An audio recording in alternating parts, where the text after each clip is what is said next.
The following is a conversation with Ryan Hall, one of the most insightful minds and systems thinkers in the martial arts world. He's a black belt in jiu-jitsu, accomplished competitor, an MMA fighter undefeated in the UFC, and truly a philosopher who seeks to understand the underlying principles of the martial arts. Jiu-jitsu is such an important part of who I am, and I was hoping to share that with folks who might know me only as a researcher. I think there's no better person to do that with than Ryan, who somehow, remarkably, I can say is a friend, and also a modern-day warrior philosopher of the Miyamoto Musashi line of especially dangerous and brilliant humans. Also, his amazing wife, Jen Hall, was there as well, so if you hear a kind of voice of wisdom coming from above, you know who it is. Quick summary of the sponsors: PowerDot, Babbel, and Cash App. Please check out the sponsors in the description to get a discount and to support this podcast. As a side note, let me say that renaming this podcast to just my name gave me intellectual freedom that I really didn't anticipate was so empowering, especially for someone who's trying to find their voice. I hope you'll allow me the chance to really try and do that, to step outside of AI and even science, engineering, history, and so on, and on occasion, talk to athletes, musicians, writers, and maybe even comedians who inspire me, especially up-and-coming comedians and musicians like Eric Weinstein, who, yes, we'll do a third conversation with soon. I think if I allow myself to expand the range of these conversations on occasion, when I do return to science and engineering, I'll bring a new perspective and also a little bit more fun and a few extra listeners that may not otherwise realize how fascinating artificial intelligence, robotics, mathematics, and engineering truly is. All that said, please skip the episodes that don't interest you. You don't have to listen to all of them. Trust me, as someone who is a bit or a lot OCD, that idea is quite unpleasant. But life, friends, is full of unpleasant things. But as Hunter S. Thompson suggested, and I suggest as well, you should still buy the ticket and take the ride.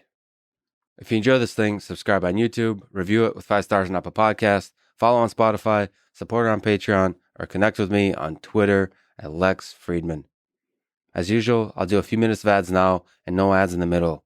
I try to make these interesting, but I give you the timestamp, so please skip if you don't want to listen to the ads, but it does mean a lot to me when you do. And still, please do check out the sponsors by clicking the links in the description. It really is the best way to support this podcast. This show is sponsored by PowerDot. Get it at powerdot.com/Lex and use code LEX at checkout to get 20% off. I use it for muscle recovery for legs and shoulders, but you can also use it to build muscle, endurance, or even just warm up. In fact, I first heard about this kind of electrical muscle stimulation device in reading that Bruce Lee used it. He was an inspiration to me as someone who practices first principles thinking, especially in a discipline where conventional thinking is everywhere. He created a martial art called Jeet Kune Do that is in many ways, at least philosophically in its hybrid approach, a precursor to modern-day mixed martial arts. There's a special kind of deep philosophical thinking that combat athletes or jiu-jitsu practitioners do that is unlike any other. I think it's grounded in the humbling process of getting your ass kicked a lot that removes any illusion of intellectual superiority. I think the journey towards wisdom starts when you humbly admit to yourself that you know very little or almost nothing. Anyway, go to powerdot.com/Lex and use code LEX at checkout to get 20% off on top of the 30-day free trial. This show is also sponsored by Babbel, an app and website that gets you speaking in a new language within weeks. Go to babbel.com and use code LEX to get 3 months free. They offer 14 languages, including Spanish, French, Italian, German, and yes, Russian. Let me read a few lines from a Russian song by Vladimir Vysotsky called «Она была в Париже» that you'll start to understand if you sign up to Babbel. Наверное, я погиб, глаза закрою, вижу. Наверное, я погиб, робею, а потом. Куда мне до нее? Она была в Париже. И я вчера узнал, не только в нем одном. This song always made me smile because it resonates with my own life. It translates loosely to she's been to Paris.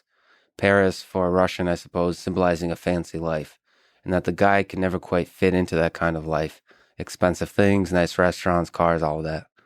I was thinking about what song is equivalent in English. Maybe Uptown Girl by Billy Joel is similar in spirit, but very different in style. I just watched the video on YouTube for Uptown Girl, and it's basically Billy Joel dressed up as a mechanic, but dancing in a way that I'm pretty sure no mechanic has ever danced, turning the old cringe factor up to 11. Anyway, I always felt like I didn't really fit in with the fancy people, and that's what this song represents. But back to Babbel. Get started by visiting Babbel.com and use code LEX to get 3 months free. This show is presented by the great, the powerful, the OG sponsor, named unofficially after one of my favorite musicians, the man in black, Johnny Cash. That's Cash App, the #1 finance app in the App Store. When you get it, use code LEX Podcast. The Cash App folks are truly amazing people and are teaming with ideas for cool contests, giveaways, and all that kind of stuff. I've been thinking of doing some kind of little contest and giving away $42 to a bunch of people who win. It's not so much about the money, but the glory and the delicious taste of victory. If you have ideas for contests, let me know. I was thinking of something like asking people to submit funny, inspiring photos or videos or audio of using Cash App or any of the sponsors of this podcast, really, or maybe even just funny things related to the podcast, like different weird places you might be watching or listening to me right now. I'm pretty sure there's somebody out there right now sitting in a hot tub with some wine, watching me say this. I salute you, sir or madam. I may be opening up some floodgates I deeply regret later, so please make sure you're wearing clothes in whatever you sent me. There will be no naked people in the hot tub as part of this podcast. I have integrity and standards. Let me know in the comments what ideas for contests you might have. Again, if you get Cash App from the App Store or Google Play and use the code LEX Podcast, you get $10, and Cash App will also donate $10 to FIRST, an organization that is helping to advance robotics and STEM education for young people around the world. And now, here's my conversation with Ryan Hall.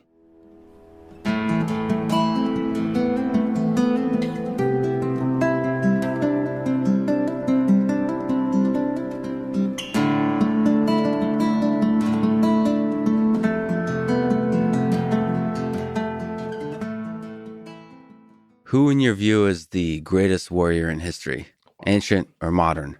That's a tough question, and again, I'm no historian by any measure, so I'll probably do the worst. Like, what are your best bands ever? I'm like, Metallica, and so I'll pick the Metallica just came out with a new album, by the way, with an entire orchestra. That's kind of cool. Yeah, I support that. Metallica will always be one of the greatest. Yeah, that's so I agree with you. They were a bad example. They were a well-known yet awesome band. Let me say, it's like Nickelback or something like that. I mean, but I feel that feels cheap because everyone makes fun of Nickelback. Yeah, I don't know. I guess it depends on how you want to define warrior. Something that I think about when it comes to trying to evaluate various people or situations or things that I've read about or heard about are the circumstances that they were involved in, because I think a lot of times it's easy to look at the outcomes, and obviously we live in an outcome-driven world, and outcomes do matter, but at the same time, like, you look at, let's say, what Cuba has been able to pull off, from a combat sports perspective, it's staggering, like the amount of successful Olympic level competitors they have in wrestling, boxing, judo. I mean, they're a tiny little island with no money and no people. That's shocking. When you think about the Olympics and the United States doing well, of course we should do well. I mean, Russia should do well. China should do well. India should do better than they do. Honestly, obviously it means like they're not into it as much, or at least certain sports, because they have the resources people wise. So talent's not going to be an issue. So there's something to like where the starting point is. Like that's the argument with like why people say Maradona. I don't know if you're into big soccer. Yeah. Okay, they say Maradona is better than Messi because he basically carried the team and won the World Cup with a team that wouldn't otherwise win the World Cup. And then Messi was only successful in Barcelona because he has like superstars. He's playing with other superstars. Right. Yeah, that's fair to say. I mean, like there's a lot of factors that go into, let's say, winning a soccer game, and obviously Barcelona, particularly for various points in time, had a ridiculous all-star squad of world-class players. But let's say, for instance, maybe they didn't have the creative players in Argentina. They needed to get the ball up to Messi. They didn't have like the Iniesta and the backing there in the midfield. But because obviously Argentina's always had ridiculous attacking players, like even alongside Messi, but they're like the three killers up front, and then a little less behind. So it's interesting you say that it depends how you define warrior, because you can probably take like some of the civil rights leaders, you can go into that direction, like leaders in general. But if we just look at like the greatest martial artists in history in that direction, do you have somebody in mind? I would say at least three that pop into my head, and would be Hannibal, Alexander the Great, and then maybe Miyamoto Musashi. The two commanders and then one, guy. But so it's interesting. And then again, you mentioned warriors being able to make a lot out of a little. Musashi's famous for winning duels, that were oftentimes one-on-one. The Alexander and Hannibal were, military commanders, and one of them faced Rome.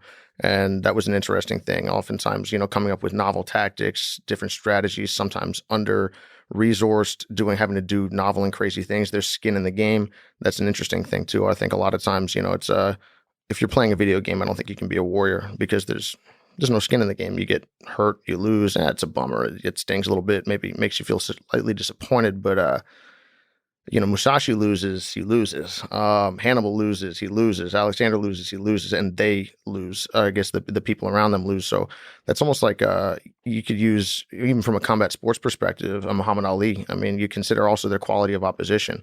Musashi was fighting high quality opposition. Obviously, Hannibal and Alexander, particularly Hannibal, were fighting unbelievable opposition. Muhammad Ali fought phenomenal opposition, but he had skin in the game both in the ring and out, and that actually meshes with, as you mentioned, like a civil rights, type of situation where you are under-resourced, you're pushing the stone uphill. And that was a neat thing I think about Muhammad Ali, was how much, personal conviction the man had to have in order to pull off what he was able to pull off, both in and outside of the ring. And that reminds me of again, some of the other great leaders or great fighters throughout history. So what do you make of the kind of very difficult idea that some of these conquerors, like Alexander the Great, and somebody that, if you listen to Hardcore History, Dan Carlin, who apparently Elon Musk is also a big fan of, is the Genghis Khan episode. Mm-hmm. A large percent of the world can call Genghis Khan an ancestor.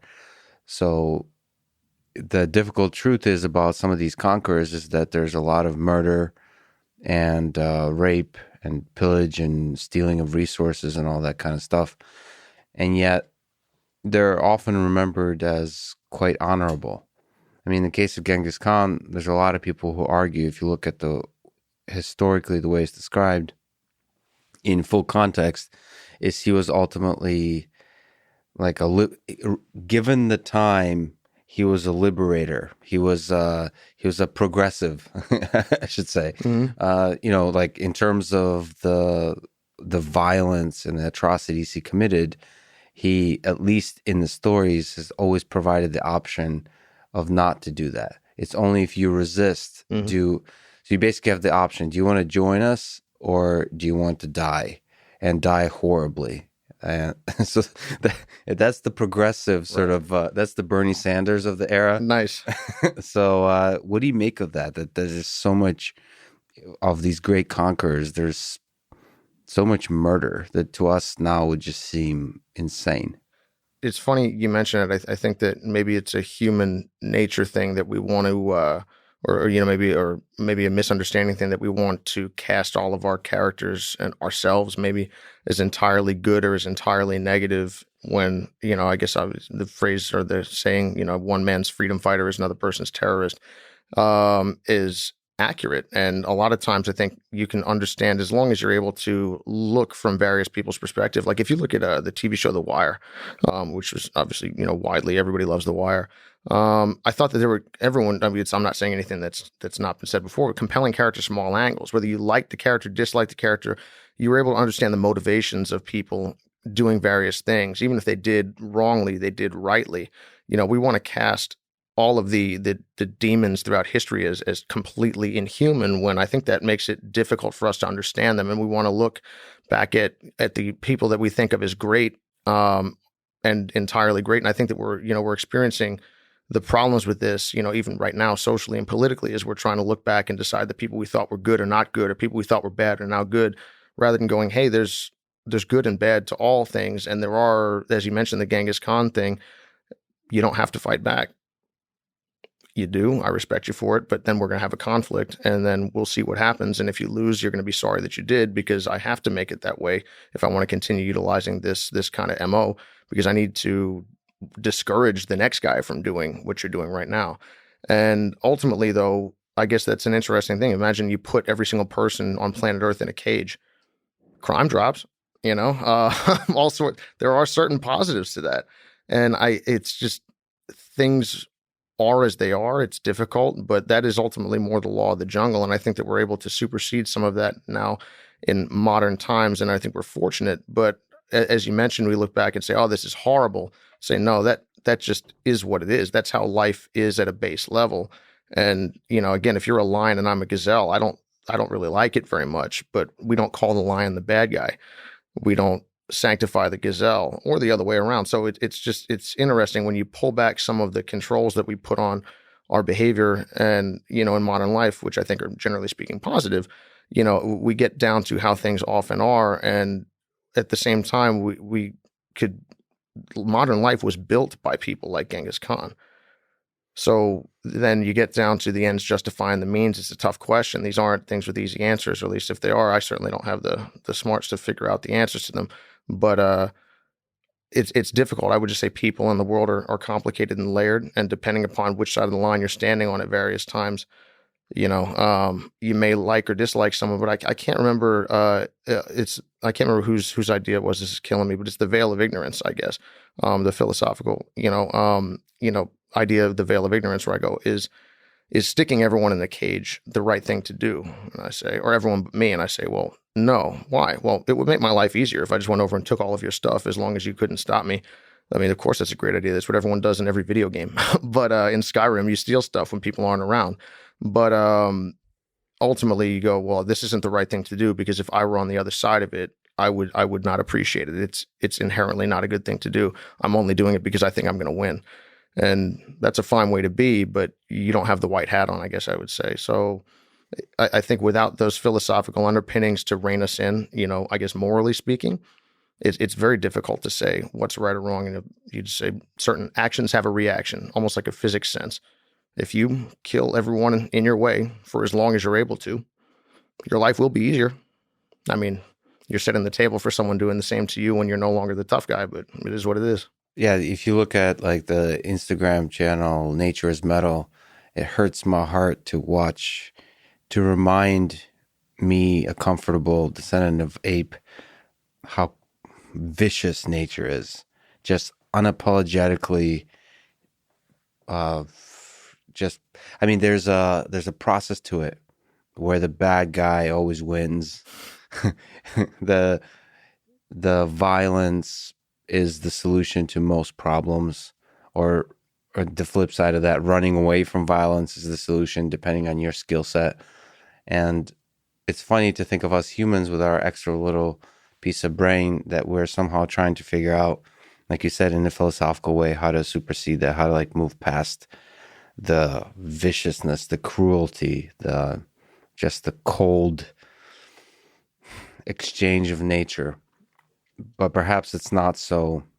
Maybe that is nature. Maybe that's the way of life. Maybe we're trying too hard to, we're being too egotistical in thinking we're somehow separate from nature. We're somehow distant from that very thing. I couldn't agree with you more. In fact, I think actually Orson Scott Card, who's the writer of a great book called Ender's Game, was a statement that the main character, Ender, made in the book. His brother was brilliant.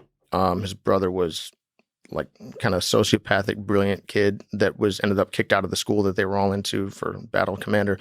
Dealing with his brother taught him that ultimately strength, courage, the ability to do violence, for all the good and the bad of that, is one of the fundamental, most important things to be able to do in life. Because if you can't cause destruction, if you can't cause pain, you will be forever subject to those who can.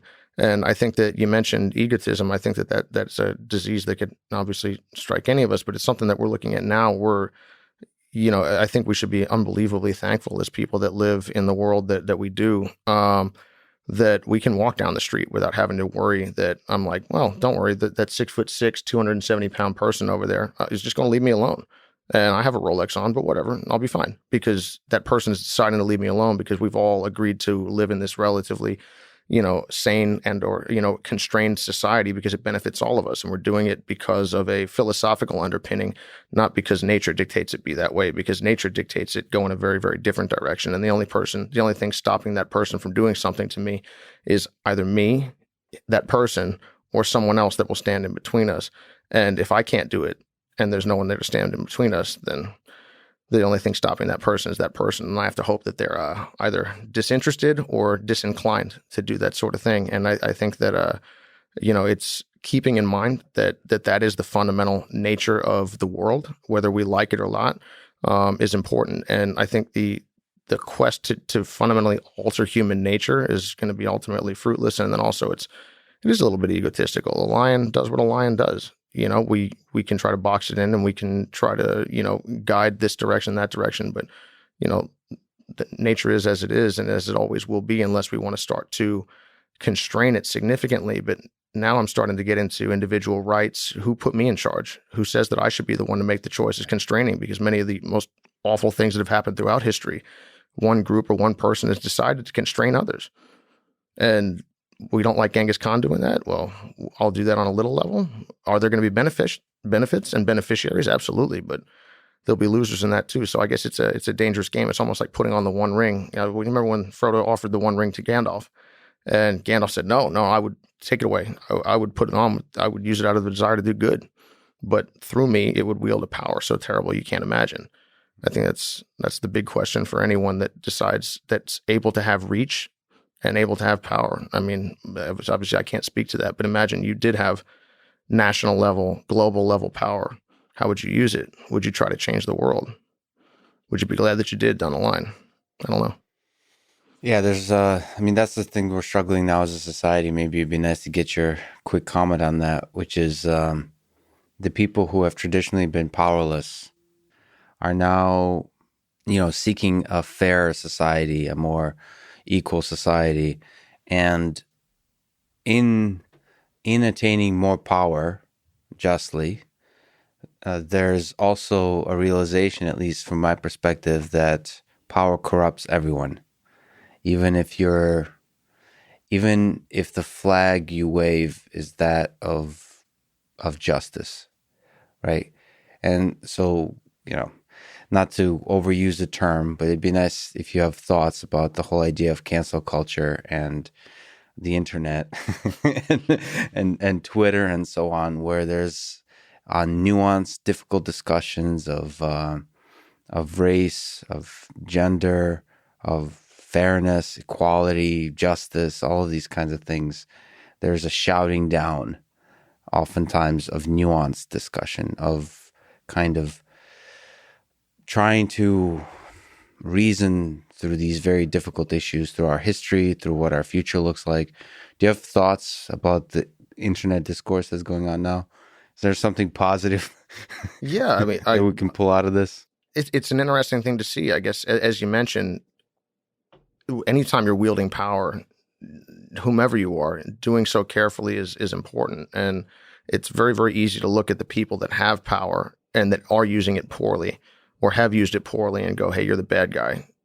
And then go, well, of course, if I had power, I'll use it properly. And I may intend to use it properly, and maybe I will. But at the same time, we see a lot of times people are people. I think that a lot of I think if you believe that human beings are all one, which I do, no matter whether you're here, you're there, you got two arms, two legs, a heart, a brain. We all live a similar experience, and obviously with variations on a theme, but you're no less a human being if you're a person I've never met from China than some person in Virginia. We're all people, and I guess ultimately, if I believe that human beings are corruptible and that power corrupts, and that we're all fallible, and we say and do things that either intentionally or unintentionally that we wish we'd not. I think that I have to allow for a space of, I guess the word, it's almost a religious term, but I guess I would just say grace. And that's something that I see disappearing from discourse in the public, or maybe it wasn't there, I'm not sure, but it's interesting, watching this occur on the internet, because also now no longer are you and I just having a talk sitting on a bus stop.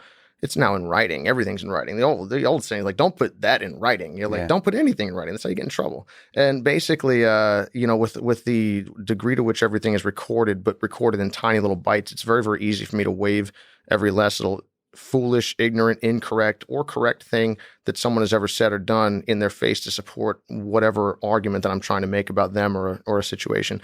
And I think that you mentioned cancel culture, or, as it seems to exist. Obviously, this is poisonous. On its face, this is poisonous. It's the sort of thing that doesn't incentivize proper behavior. I mean, you look at, let's say, one of the great monsters of history, Adolf Hitler, obviously, who's done awful, awful things, but also for anyone that's even a minor student of history, did some positive things as well.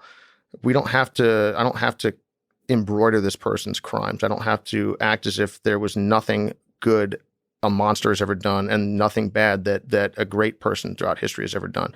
But imagine the ghost of Adolf Hitler were to pop up and go, oh my gosh, guys, I'm so sorry. I know what I've done, but I'd like to apologize and start to make it right.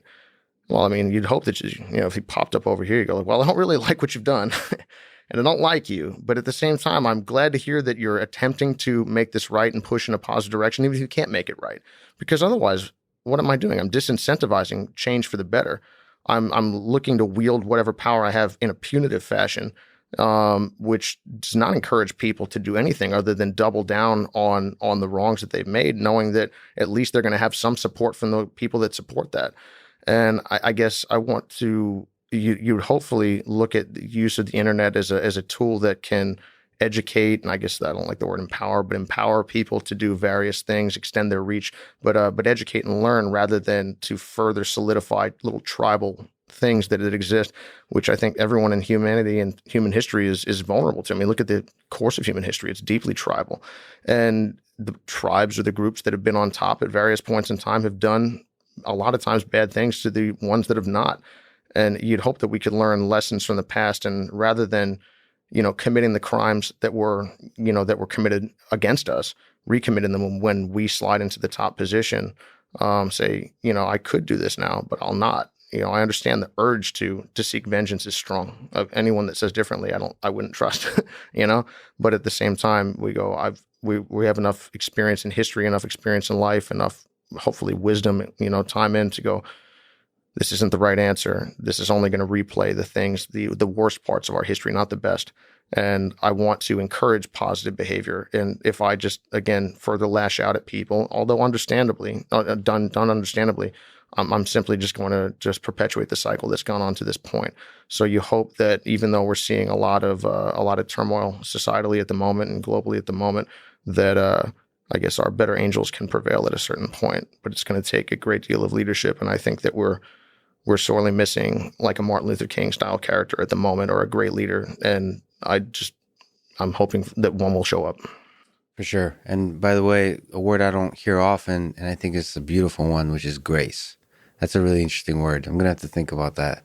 There is a religious component to it, but it's exactly right. You have to somehow walk the line between, you mentioned Hitler. I've been reading the rise and fall of the Third Reich. I'm really thinking about the 1930s and what it's like to have economic.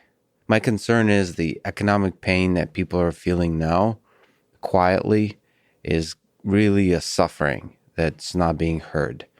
And there's echoes of that in the 20s and the 30s with the Great Depression. And there's a hunger for a charismatic leader. Like you said, there's a leader that could walk with grace, could inspire, could bring people together with sort of dreams of a better future that's positive. But Hitler did exactly everything that I just said, except for the word positive, which is he did give a dream to the German people, who were a great people, who are great people, of a better future. It's just that a certain point that quickly turned into the better future requires literally expansion of more land. It started with, well, if we want to build a great Germany, we need a little bit more land. And so we need to kind of get Austria, then we need to kind of get France, mostly because France doesn't understand that more land is really useful, so we need to get rid of them. And look what they did to us in Versailles anyway. But so the Jewish, the Holocaust is a separate thing. I don't know. Well, I don't know. I don't know what to think of it because, so me being Jewish and having a lot of the echoes of the suffering is in my family, of the people that are lost. I don't know because Hitler wrote all about it in Mein Kampf. So I don't know if the evil he committed was there all along. I mean, and that's where the question of forgiveness. I mean, Hitler's such a difficult person to talk about, but it's the question of on cancel culture, who is deserving of forgiveness and who's not. Like the Holocaust survivors that I've read about, that I've heard the interviews with, they've often spoken about the fact that the way for them to let go, to overcome the atrocities that they've experienced, is to forgive. Like forgiveness is the way out for them. It's interesting to think about. I don't know. I don't know if we're even as a society ready to even contemplate an idea of forgiveness for Hitler. It's an interesting idea though. It's a good thought exercise at the very least to think about like all these people that are being canceled for doing bad things of different degrees. Think of like Louis C.K. or somebody like that for being not a good person, but like, what is the path for forgiveness? And also, what's a good person? What is a good person? If that's a sliding scale that we could all find ourselves looking at the uncomfortable end of a gun on, particularly down the line. I mean, you hope for the best, but these definitions, I guess, like you said, are important. And who's doing the canceling, who's being canceled. I'm not necessarily, as you said, saying that that's entirely unjustified, or certainly not. It's certainly understandable. And particularly you mentioned like a monster like an Adolf Hitler. But it's also interesting, I couldn't help but notice, like you mentioned, as a society, us being able to apply forgiveness to someone who's done so much horror. But people who are personal, I mean, of course, so many people have been personally affected, but directly personally affected, someone, a survivor of the Holocaust, being able to let go on that. I'm nowhere near big enough a person for that sort of thing. But I guess that's an interesting thing. Being the person who was physically there, potentially able to let go. I don't know. That's unbelievably powerful. It's interesting. I guess you have to wonder sometimes, and this isn't obviously in regards to the Holocaust, but why I'm holding on to various things. What is it doing for me, and what is it doing to me? Is it facilitative? Is it not? And I guess that's something else that I really enjoy. When I was on Ultimate Fighter, they don't let you have any music or any books other than religious texts. So I brought a Bible and I brought a Quran, and I started to read them side by side, and it was really interesting reading. The Bible's a little drier. The Quran's more interesting, at least written. But I think something that was consistently brought up was the way most merciful people want. I don't think any of us want justice. We think we want justice, but I don't think we want justice. Justice is a dangerous, dangerous, dangerous game, because maybe this person's wronged me deeply and I want justice. I want to balance it out, because what is justice if not a balancing of the scales? And sometimes you can understand it, and on a societal level, I think it's fine. I mean, there's crime and punishment, and we can go for the benefits and the drawbacks of that. But I think what any of us want is mercy within reason, grace, as you mentioned, because justice is a very, very, very dangerous thing, and it's a valuable and important thing. But who gets to decide what's just, what justice is actually meted out? Maybe I get to mete out justice, but it's not, I don't get my comeuppance. Well, that sounds great. But what happens when it's pointed back at me? And I guess that comes back to the veil of ignorance, the idea that one day I will have to live in the world in which I've envisioned and the world in which I've created. I think that a lot of times people love the idea of they're a judge for your crimes and a lawyer for theirs. And I heard that the other day. I thought that was great. And I think that's a dangerous thing. And hopefully it gives us all pause before rightly or wrongly, but always understandably, wielding serious power. Yeah, justice is a kind of drug. So if you look at history, also been reading a lot about Stalin. I mean, all those folks really, I don't know what was inside Hitler's head, actually. That he's a tricky one because I think he was legitimately insane. Stalin was not. And Stalin was like, he literally thought he's doing a good thing. He literally thought for the entirety of the time that communism is going to bring, like, that's the utopia and is going to create a happy world. And in his mind were ideas of justice, of fairness, of happiness, of human flourishing. And that's a drug. And it somehow, sadly, pollutes the mind. When you start thinking like that, what's good for society, and believing that you have a good sense of what's good for society, that's intoxicating, especially when others around you are feeling the same way. And then you start like building up this movement and you forget that you are just like you're like barely recently evolved from an ape. Like you don't know what the hell you're doing. And then you start like killing witches or whatever. Like you start doing. They did math. Let's be honest, though. I mean, sometimes a witch has to go. A witch, yeah, we can all agree that a witch has to go. If it floats or sinks, which one? I forget which one. Whichever one we need at the time. Honestly, is it floating? It should have sunk. Yeah. But yeah, we can definitely agree that witches have to go. Because you brought it up, I tweeted recently, but also just one of the things I'm really ashamed of in my life is I haven't really read almost any of the sci-fi classics. Really? Yeah. So like my whole journey through reading was through like the literary philosophers, I would say, like Camus, Hesse, Dostoevsky, Kafka, like that place. Like that's a kind of sci-fi world in itself, but it just it creates a world in which the deepest questions about human nature can be explored. I didn't realize this, but the sci-fi world is the same. It just puts it it like removes it from any kind of historical context to where you can explore those same ideas in like space, somewhere elsewhere, in a different time, a different place.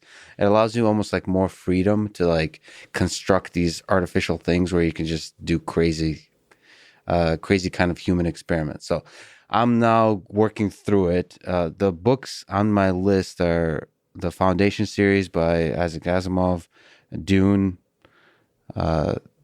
Snow Crash by Neil Stephenson, and Ender's Game, like you mentioned. That's just kind of, and then so I posted that, and then of course like Elon Musk, John Carmack, I don't know if you know him, creator of Doom and Quake. And oh, cool. See, they all pitched in. These nerds, these ultra nerds, just started like going like these. You need to read this, that, and the other. So I've like started working out. Okay, but it seems like the list I've mentioned holds up somewhat. Is there a book?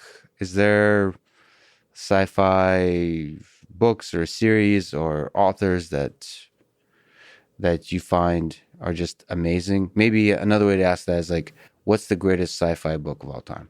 Well, I'd like to start by sharing something that I'm embarrassed about. Yeah. Is that I haven't read anything other than, Orson Scott Card, J.R.R. Tolkien, Frank Herbert, Tolkien. Yep. Dune. Yep. Yeah. I'm aware through Wikipedia and through surface reading of things that, like, a book called The Republic was written once.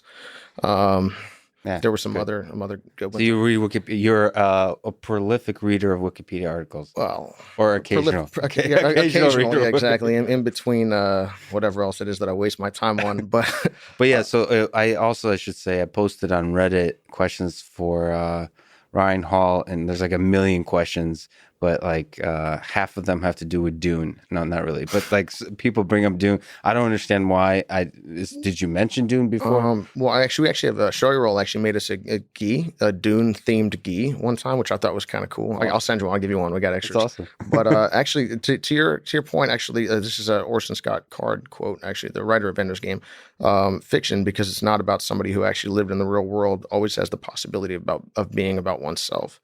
And I think that's a neat thing, because I have heard, other people whom I respect and very sharp people actually every now and then dig their heels and going, I don't like fiction. I only like nonfiction. It's more instructive. And I completely disagree with that.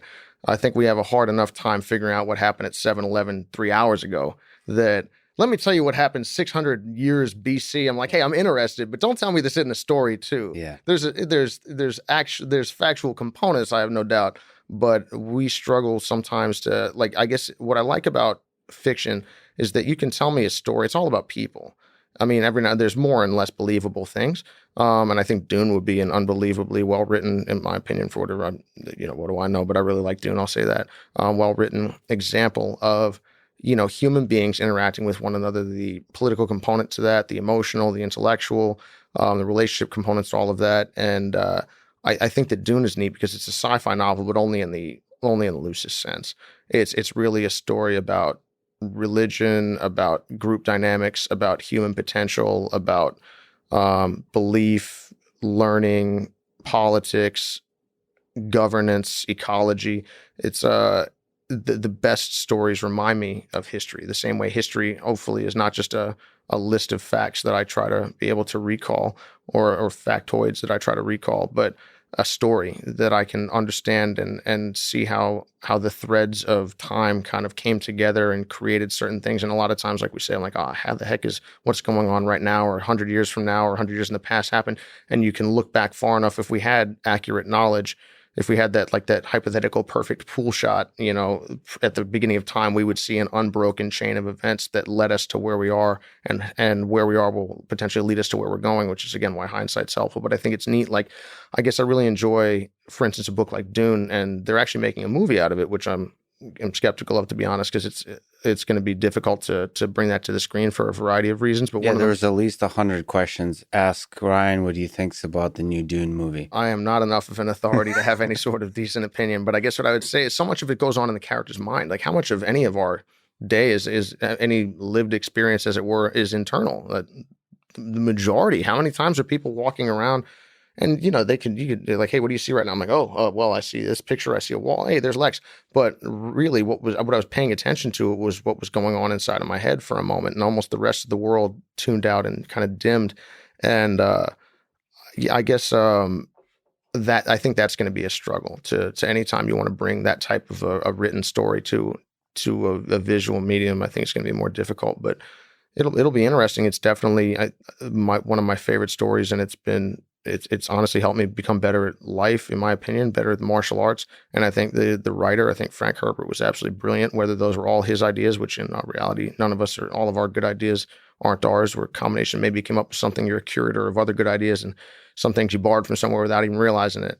But I think the way the messages and the themes and the ideas that were conveyed, particularly in the original novel, are just absolutely brilliant. Is that to you one of the greats? And the flip side of that, like, or another way to ask that is, like, if somebody's new to sci-fi, is that something you would recommend? That is an entry point. I'm not well read enough in the sci-fi world. Like, I haven't read a lot of like Isaac Asimov or anything like that. But I'll recommend Dune. I'll be an obnoxious evangelist for Dune to anyone who will listen. Great. So I would strongly recommend it. So the other thing you mentioned. Now, I should probably be talking to you about much more important things, but the other thing you mentioned is Skyrim. Do you play video games? What's your favorite game? What would you say is the greatest video game of all time? Because I'm a huge fan of Elder Scrolls. Oh, Skyrim. Cool. Yeah, I mean, I play a little bit. At this point, a little less. Finally moved into a new house, so you're like an adult. No. I'm like a better funded 12-year-old. That's. Yeah, that's entirely accurate. Better funded 12-year-old. But somewhat better funded 12-year-old, not as well funded as I wish. But historically, did you play video games? Oh yeah, I played as a kid. I was, again, I've always liked playing sports and liked reading, and I always enjoyed video games. But my favorite video game I think I've ever played was Knights of the Old Republic. It was a Star Wars game. I'm a huge Star Wars fan until it become less so recently. Disney. You don't like I haven't watched it yet. Mandalorian. Don't go there. Actually, I like Mandalorian. That was actually pretty cool. Yeah, waving this off. Yeah, canceled. I will. If I could cancel one thing, I would cancel Disney Star Wars. I'm gonna edit that part out. Okay, let's go to the next. But this is where, if people are wondering, if you're watching this on YouTube and like the dislike amount is like 80%, it's because of that comment. So, good job for making the internet hate you. I regret nothing. What about Baby Yoda? Yeah, I guess. He's little, he's got ears, and he uses the Force sometimes, and he passes out. No qualms with Baby Yoda. Yeah. You don't have a heart. Okay. Let's go to jiu-jitsu if it's okay. So the audience of this podcast may not know much about jiu-jitsu, or they do because it's really part of the culture now, but they don't really know much. They see that so many people have fallen in love with it, have been transformed through it, but they don't know much about, like, what is this thing? Is there a way you could sort of try to explain what is jiu-jitsu? What is the essence of this martial art that's captured the minds and hearts of so many people in the world? I think that jiu-jitsu is a philosophy that's expressed physically, and that it's the kind of development of the mental capacity and physical capacity working in unison to move efficiently and almost flowingly, unresistingly, with a given situation, with a physically resisting opponent. Learning how to generate force on your own and how to steal force from the floor, how to steal force from the other person, and move in concert with it as opposed to clash against, which if you watch two untrained people fight, it's almost entirely a clash. It's a runaway and clash, a runaway and clash. If you watch jiu-jitsu done well, it looks like water moving around a solid structure. And I think that is expressed physically. And I think that all of the things that anyone has really been able to do very, very well in jiu-jitsu end up kind of exemplifying that. But I think that that's true of martial arts in general. I think that a lot of times, like the clashing that we see going on, and working well is just the fact that, you get very, very physically powerful people every now and then they're able to get away with this. But I don't think that's fantastic, because ultimately it's a results driven thing. But I think that the essence of the martial arts is learning how to make more out of less and how to move with and be yielding, almost like real life Aikido. And so you think of martial arts, jiu-jitsu, as like water or flowing, so Aikido, so moving around the force, as opposed to sort of maybe the wrestling mindset is finding a leverage where you can apply an exceptional amount of force. So like maximizing the application of force. I guess maybe that's a better way I'd like to marry the two ideas, because I think you flow until the point at which you are the greater force, at which point in time you can apply. But if you look at the best wrestlers, and when I say best, I don't necessarily mean most successful, although of course most successful are always very, very good. Throughout the course of history, in boxing, in wrestling, in judo, they're magical. They disappear and reappear. It's like fighting a ghost that is like incorporeal when you want to find it, but then when you don't want to find it, it finds you. And I think that we see that in the Buvai society of wrestling. And, I guess you could look at Floyd Mayweather or Willie Pep or, Pernell Whitaker in boxing as brilliant examples of disappearing and reappearing. And when you're strong, it's almost like guerrilla warfare. When you're strong, I'm nowhere to be found. When you're weak, you can't get rid of me. And I think that's what we're looking for. Yeah, the Satir brothers are incredible at that. They look like skinny Starbucks baristas, and they just manhandle everybody like effortlessly. They look like they just kind of woke up, rolled out of bed, fighting for like the gold medal at the Olympics, and just effortlessly throw. There's a match against, I guess, Yoel Romero. Yeah, so like if you look at like who is the guy who's like intimidating in this case, and terrifying looking, it's Yoel Romero, just like a physical specimen, obviously like a super accomplished wrestler. I think this is for the gold medal, yeah, in 2000. 2000. Yeah, Sydney. And then This is the year you all took silver.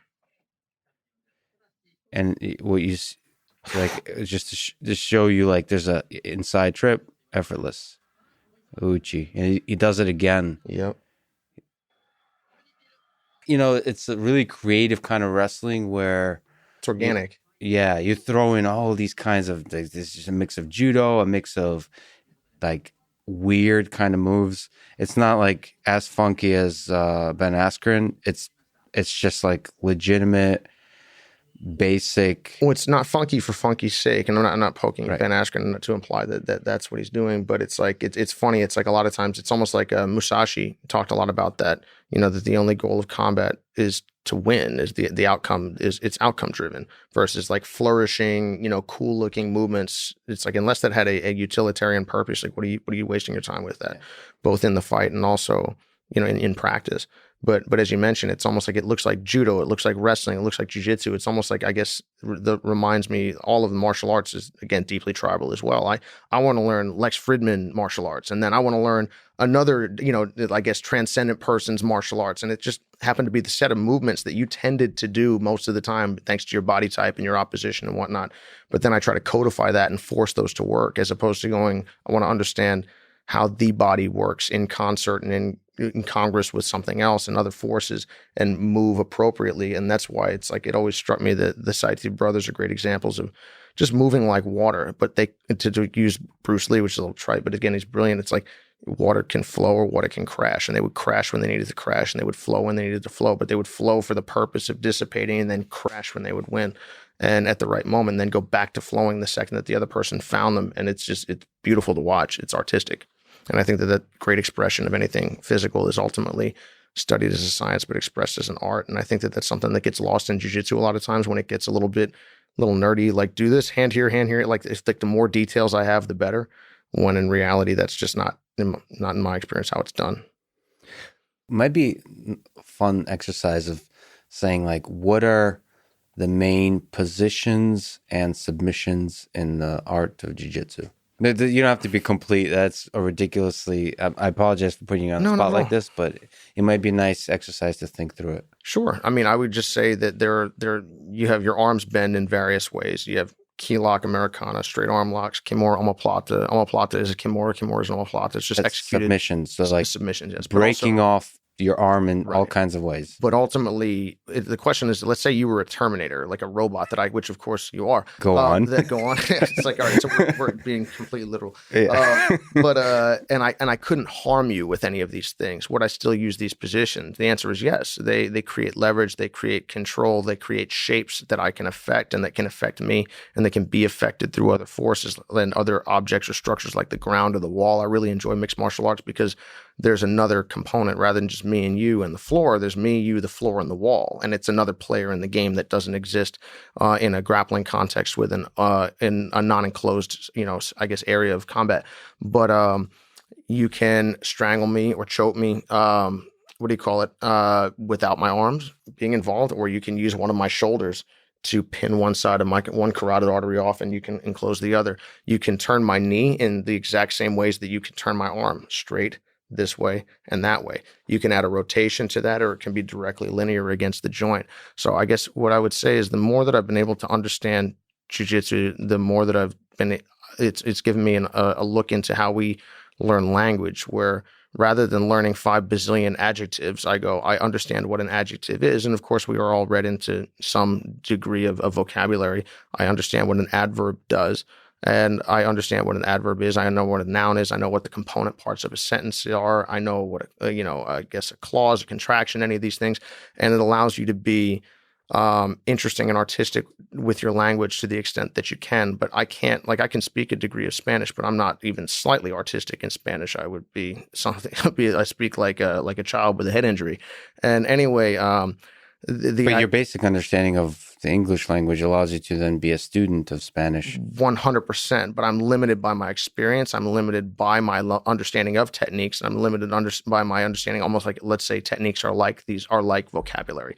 So even if I kind of sort of grasp the sentence structure and the thought process and the thought patterns of Spanish, which it's interesting because just even the orientation and the organization of a language, and I've thought about this a great deal, the way that I perceive the world is affected deeply by the language that I learned.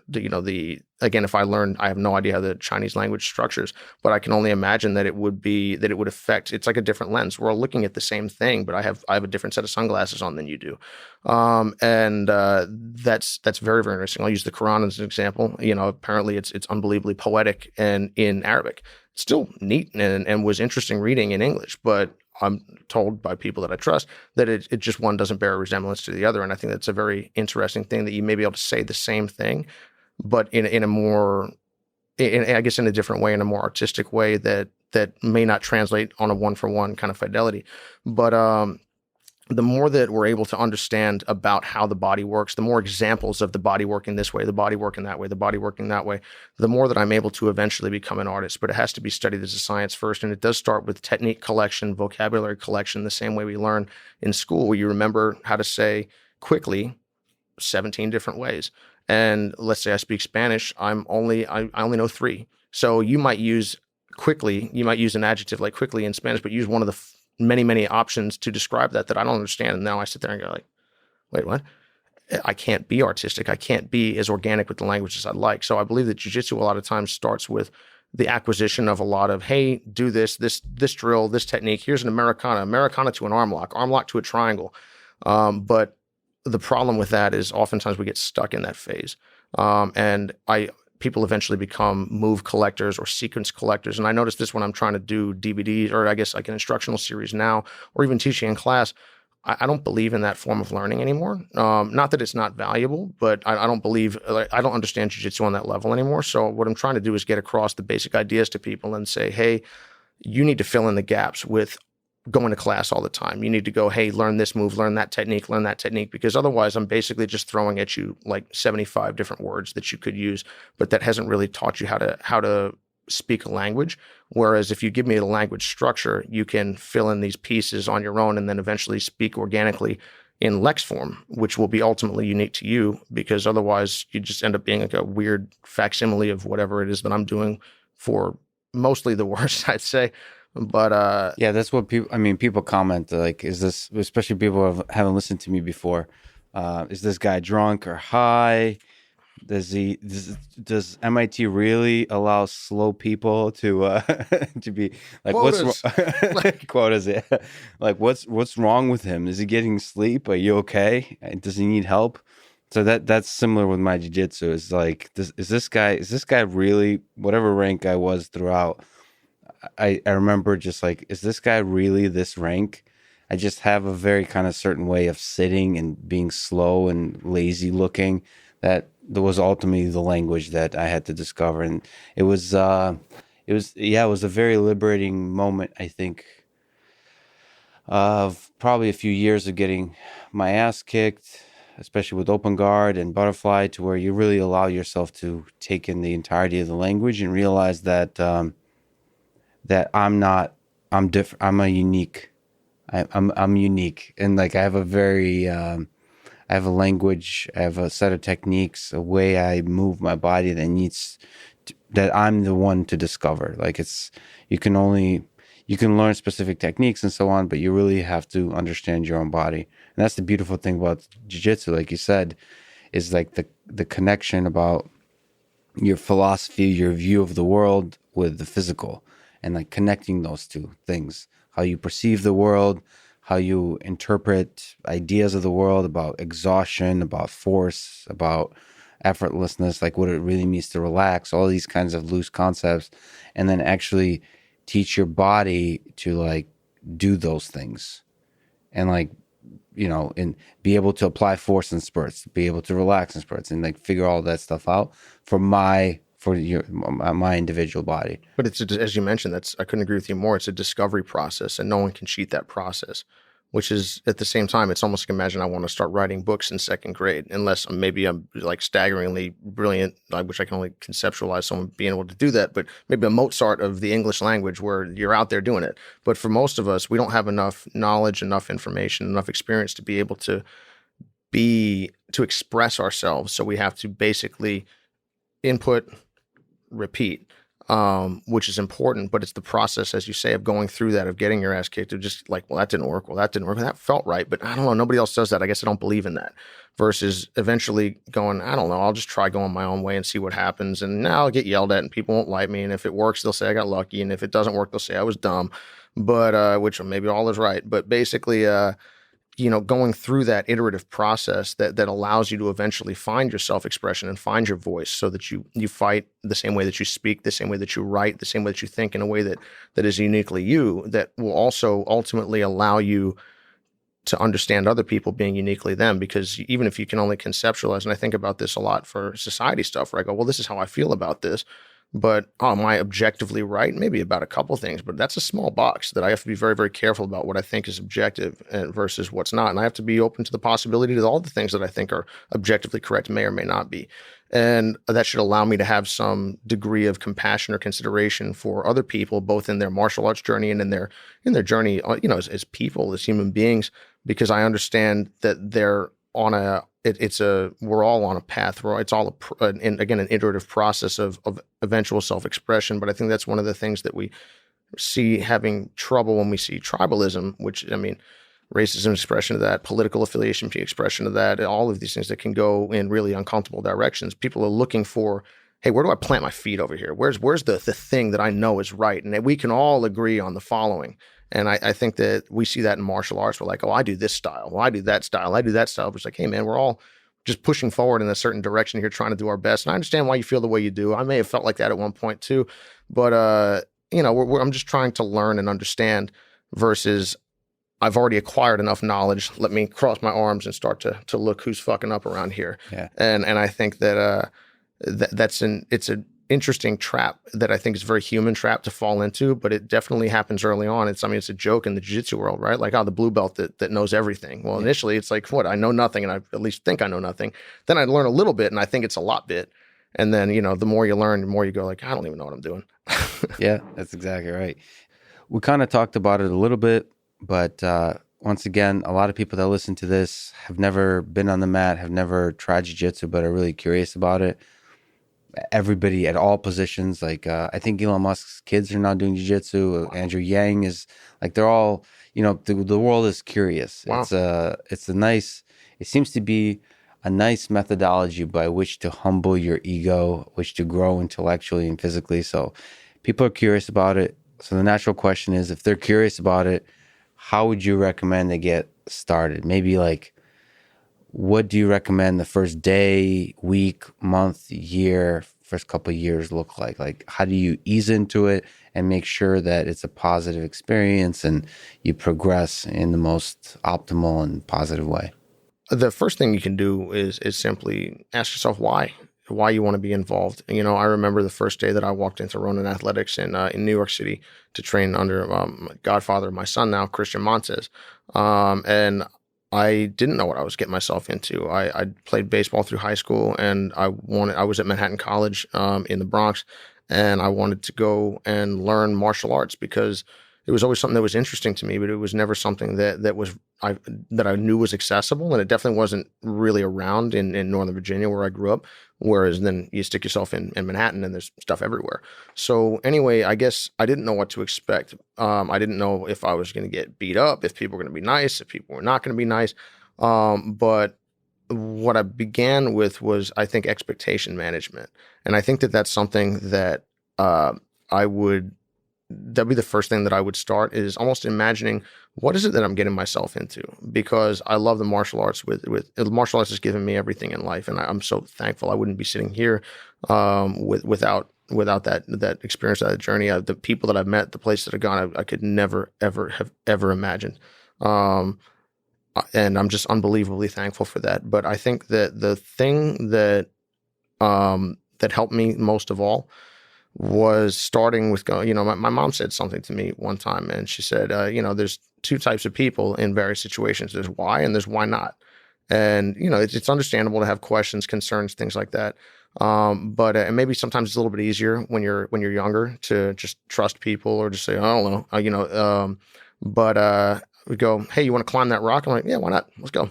Hey, you want to jump in that river? Yeah, why not? Sure. Versus if I have to reason my way into everything, if I have to be talked into everything, a lot of times I'll talk myself out of it. And I think that a lot of times this is the thinker's disease. You want to figure out what's going to happen and what you should expect to have happen before you get involved versus using the old Bruce Lee saying, again, it's like no amount of thinking or training on the side of the river will teach you how to swim. You have to jump in. And there are risks associated with that. And so, I guess, psychological are usually the biggest ones. That's the biggest hurdle, and physical. But the biggest thing that I guess I would suggest to anyone is say, well, why do you want to do this? You're like, well, I want to challenge myself. I want to learn. I would like to learn to fight. I wanted to learn to fight so that I could protect myself. And if anything else, other people, if only within arm's reach.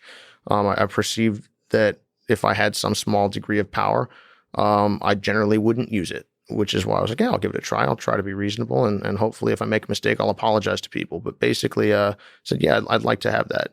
And I know this is going to be challenging and we'll see what happens. And that means that getting beat up, and I didn't get like hurt, but getting roughed up, getting my arm bent this way or that way, getting choked. I was like, well, this is all supposed to happen. That's no big deal. It would be like going and joining the army during peacetime. And then going, oh, I'm just doing this for a college education. You go like, okay, that's cool, man. And then all of a sudden, war breaks out, and they want to send me somewhere. And I'm like, whoa, whoa, whoa, whoa! I didn't sign up for that gig. Actually, you did, whether you realize it or not. You may not have thought that you did, but you did.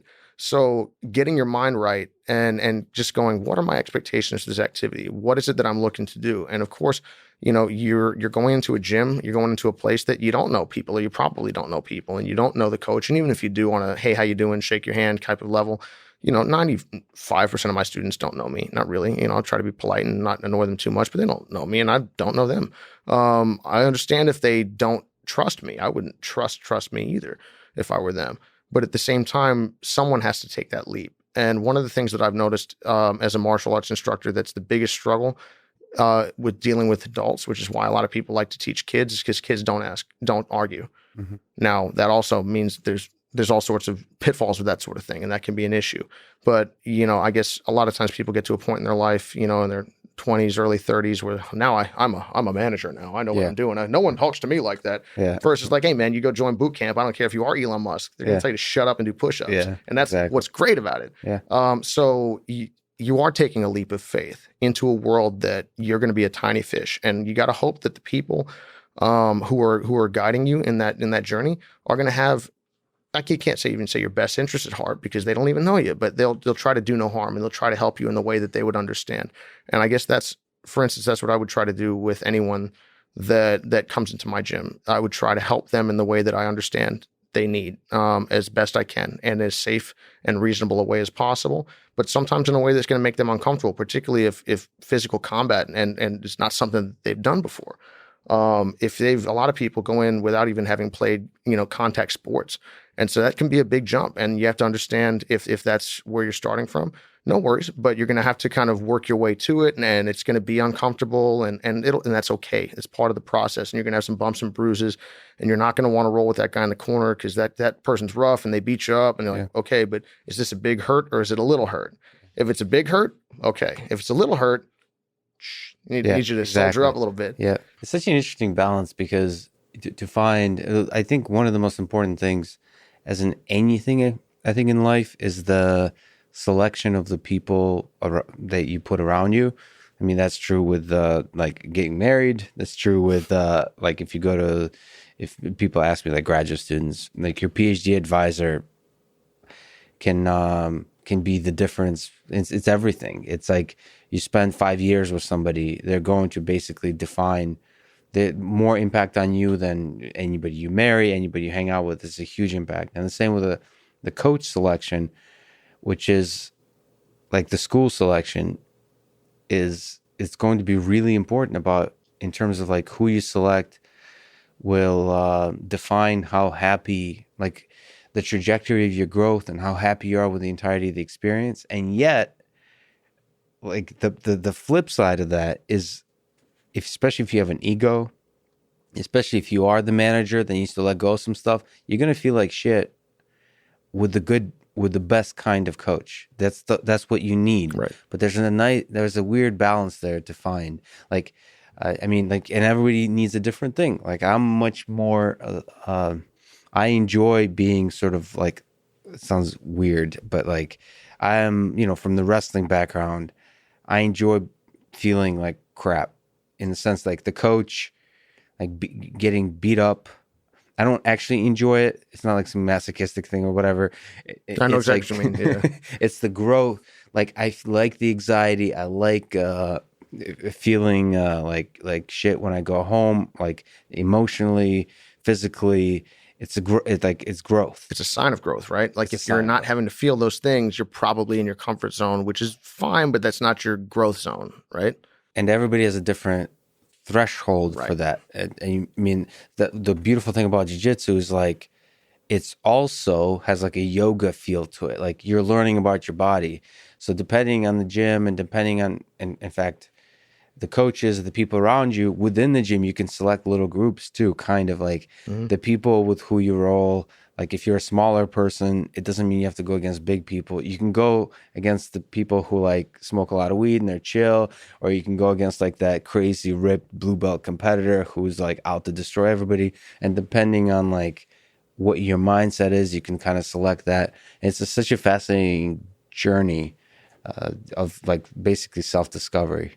I couldn't agree with you more. I mean, what you need may change over time, right? Maybe what you need today could change 6 months from now or a year from now, and that's something that I experienced. I'll use my first coach, Christian, again as a great example of someone who I really look up to and respect, and someone who helped me a lot. Like at a time when I really needed some guidance and I needed to learn martial arts, but get into Henzo Gracie's gym was right down the street from where Christian was teaching, and Christian was a blue belt at the time. It was he was teaching at a place called Fight House, which is this awesome like 90s, early 2000s, warehouse area down on Fashion Avenue in Manhattan, off of like between 7th and 8th, and it was like two basketball courts wide, but like there was the Sambo guys over here, there was the Kali guys over there, there was a Wing Chun over there, there was Jiu-Jitsu in the corner, and Henzo's was one of the most famous academies in the world at that time, still is, and I just didn't know what a Henzo Gracie was.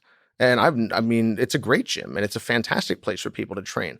But I think what was right for me at the time was I stumbled into, like a 2-person elevator up and found a place where 6 people trained at that time. Mm. And I had someone that could give me some, like, in addition to martial arts advice, like personal guidance. And that made a big difference. And then when initially we would have like competitions or like intra gym competitions with the Sambo guys, we would roll with them, and like again it was great because they were just a bunch of like Russian dudes from like Brighton Beach, and they would come down and then we would all fight, and then everyone would train, and then we'd all drink tea and then go home. And anyway, what was Russians? It was super tough, and they were like, again, just a tough group of people. It was great. And then I remember when I decided after like 4 or 5 months, I'm like, man, I really want to try to take this seriously. And I told Christian about that, and he's like, well, hey, I think you need to do the following. And it was, like, hey, there was a guy named Jeff Ruth who was purple belt at the time, which was a much bigger deal than it is now, but it was 10-0 as an MMA fighter, a lot of amateur boxing experience, super tough dude. And Jeff was the best person at that time that I'd ever trained with. And I just got squashed. Christian used to beat me up too, but like Jeff would just absolutely kick the crap out of me. And I was like, this is awesome. And this was back when I was at home. I went home for the summer for that. And Chris was like, hey, I think you should stay. Because I told him that's what I was thinking. And this was a coach that, when initially was exactly what I needed. And then he's like, well, hey, that's not what I'm doing here. Maybe they're going to be able to help you onto a path that's kind of commensurate with what your goals are at the moment. And then, that was an interesting thing. And I feel that I was fortunate to start at a place where my coach was able to transition roles and do so comfortably. And I think that also was probably a factor of the fact that, where he'd done some of his training prior, like there'd been issues with the coach there, with like not having the support, feeling like, hey, like I'm going to hold on to my students. I'm going to hold on to my best guy or my best girl, even if I can't take them where they need to go. So that was an interesting thing. And just recognizing also, though, that the people, like the same way you're an individual going into a gym and you don't know what you're getting into, your coach is a person too. And he or she they may have been doing this activity longer than you, but they're not some weird little, all-knowing God. They don't know anything. They may say something that pisses you off. They may yell at you. They may help you. They may inadvertently cause you some sort of issue. And just being able to recognize that, even though I say this to people, and I've said this to people in my gym, I'm like, we're in the service industry, man, but I'm not at your service. Like, don't get it twisted. Like, I will absolutely do my best to help people. I'm there to do my best as a martial arts coach, but I'm here to do my best as a martial arts coach. And I'll do my best, and periodically I make mistakes and I owe an apology or two, and I'll try to give them out when I can.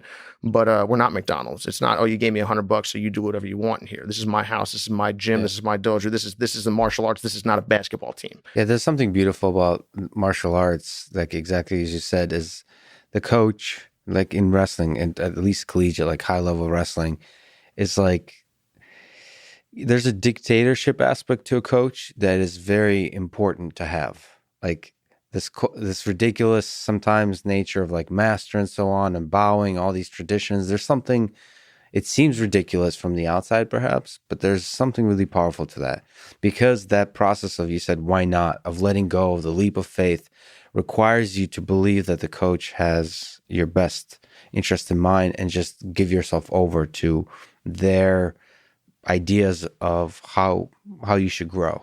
And that's an interesting thing. I mean, I've never been able to really see coaches I've had as human. You're always, it's like a father figure, or like this, you always put them in this position of power. And I think at least for me, it's been a very useful way to see the coach, because it allows you to not think and let go, and really allow yourself to grow and emotionally deal with all the beatings. Well, they'll push you past oftentimes where you would have stopped yourself, right? Which is great. And hopefully they know, if they're paying attention, and they're still a person, they can make mistakes, but they'll push you further than you would have gone, but not so far that it's not facilitative, right? Right. That's something that I can say, like Faraz Zahabi, the head coach at TriStar, my head coach for MMA, Kenny Florian, one of my other head coaches for MMA, have both been phenomenal influences. Paul Schreiner, who's one of the assistants at Marcelo Garcia's academy, coached me in jiu-jitsu for a long time, brilliant instructor. They've all been able to do that. And I think what's interesting about all of those guys is they're very sharp, but they're very intuitive as well. And I think that Faraz actually, told me about something that John Wooden said. John Wooden, the legendary UCLA basketball coach. Just a simple philosophical idea. He said, some people's life is a bowl of shit. It needs some whipped cream in it. Some people's life is a bowl of whipped cream. It needs a little bit of shit in it just to balance it out. And it's an interesting thing. Coaching everyone the same way doesn't work. That's, I think, the difference between a coach and an instructor. And a lot of times people think they want a coach, but they really want an instructor. I'm like, hey, Lex, tell me what to do, not how to do it. Yeah. And then other times people think they want, an instructor, and they really want a coach. And I'm like, man, this guy's just giving me information. A coach is so much more than an instructor. And that's a huge leap. And that's something that I think that people need to understand when they're going into martial arts. And I understand, and I can totally grasp why they don't, because how would they know? But, I think about this a lot. Like, me giving you $150 for a month, which is not nothing, that's for sure. That pays for instructor, really. Coach is a relationship that gets developed, because can you imagine, like, just the amount of emotional investment and time thinking away from like, oh, Alex isn't here anymore, but what can I do to help him? What does he need? Yeah. Like, that's serious. And that's the difference between, that's oftentimes the difference that at getting over the hump in various situations. So it's an interesting, bargain that's being made, like commitment by the instructor who becomes a coach, commitment by the student. Like, there's a financial transaction. There's a lot of things going on there, but I feel very fortunate to have had not just instructors in my time, but coaches. And that means sometimes we've butted heads, and sometimes I look back and I think I was right. And other times I look back on my own, no, they were definitely right.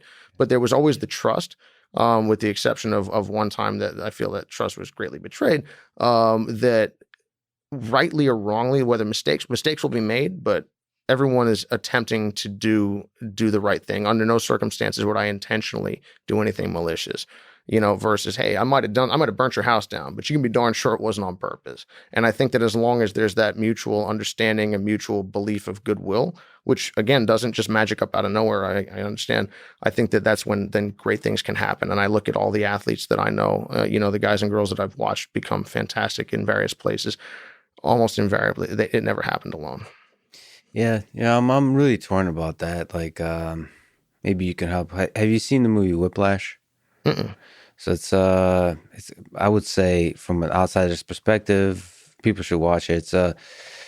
I guess jazz band. It's a movie about a drummer and the instructor, and it's basically, I would say, from the outsider's perspective, it's a toxic relationship, but he's really the coach, whatever we call him, pushes the musician, the drummer, to his limits, like to where he just feels like shit emotionally. It looks like a toxic relationship, but it's one that ultimately is very productive for the improvement of the musician.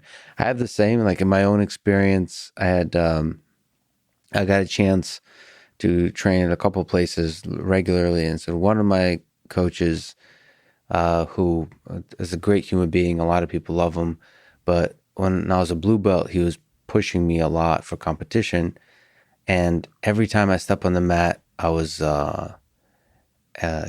anxious and almost afraid of training because of like the places I'm gonna have to go. And then the I can't I don't know what's good or bad, because I think I've become a better person because of that experience. Like I needed that.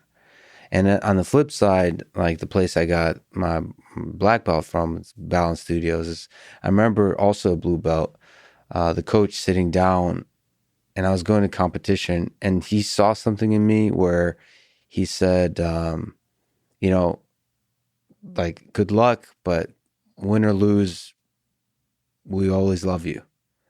Like I remember that because I really needed that at that time. Like I was putting so much pressure on myself. Like I'm not an actual professional competitor, I just competed. Like I'm a PhD student, but like it was clearly having a psychological effect on me.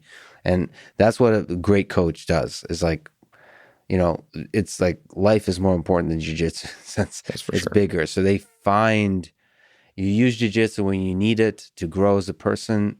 And when it overwhelms you, you have to pull that person out. Like look at the bigger picture. Always look at the bigger picture. And it's fascinating. And I don't know what to make of it. I don't think I would have it any other way. Is both the anxiety and the love. Yeah.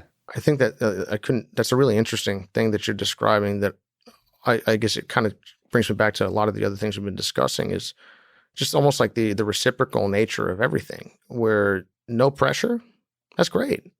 Everyone's happy all the time. Let's use an example of sci-fi movies. Let's say The Matrix, which of course the first one was amazing, and then each subsequent movie made the series worse. But basically, They're working on a new one, by the way. yeah, I've heard. We'll see. I was hoping for the best. But basically, it's like, hey, we started our first initial world. Agent Smith says to Neo, he's like, our first world was a utopia where everyone was happy and nothing ever went wrong. It's like your primitive cerebrum rejected it. And I think that there's obviously, what do I think? But I guess, well, I'm here, so I might as well say what I think. I guess, great things are fantastic. A kind, gentle place is fantastic. And this is, again, why I love Dune, because I think Dune does such a great job of expressing, Frank Herbert does such a great job of expressing, again, the reciprocal nature of these ideas.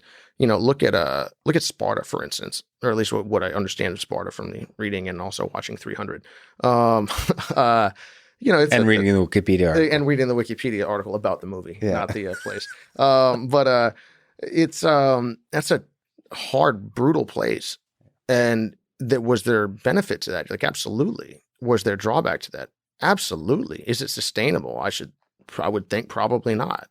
Granted, it hasn't sustained, but that type of a thing, it burns too hot almost, and it destroys the host at a certain point. And I guess that type of unforgiving nature, but entirely permissive, has its own issues. And I guess coming back to your description of like describing a toxic relationship is a very dangerous and tricky thing, because it's almost like it's like bird's eye view. You see, let's say a husband and a wife arguing, and you're like, all right, well, short of somebody hitting somebody, I need to keep myself out of this, because I have no idea what I'm seeing something, but I don't know what's going on or why specifically.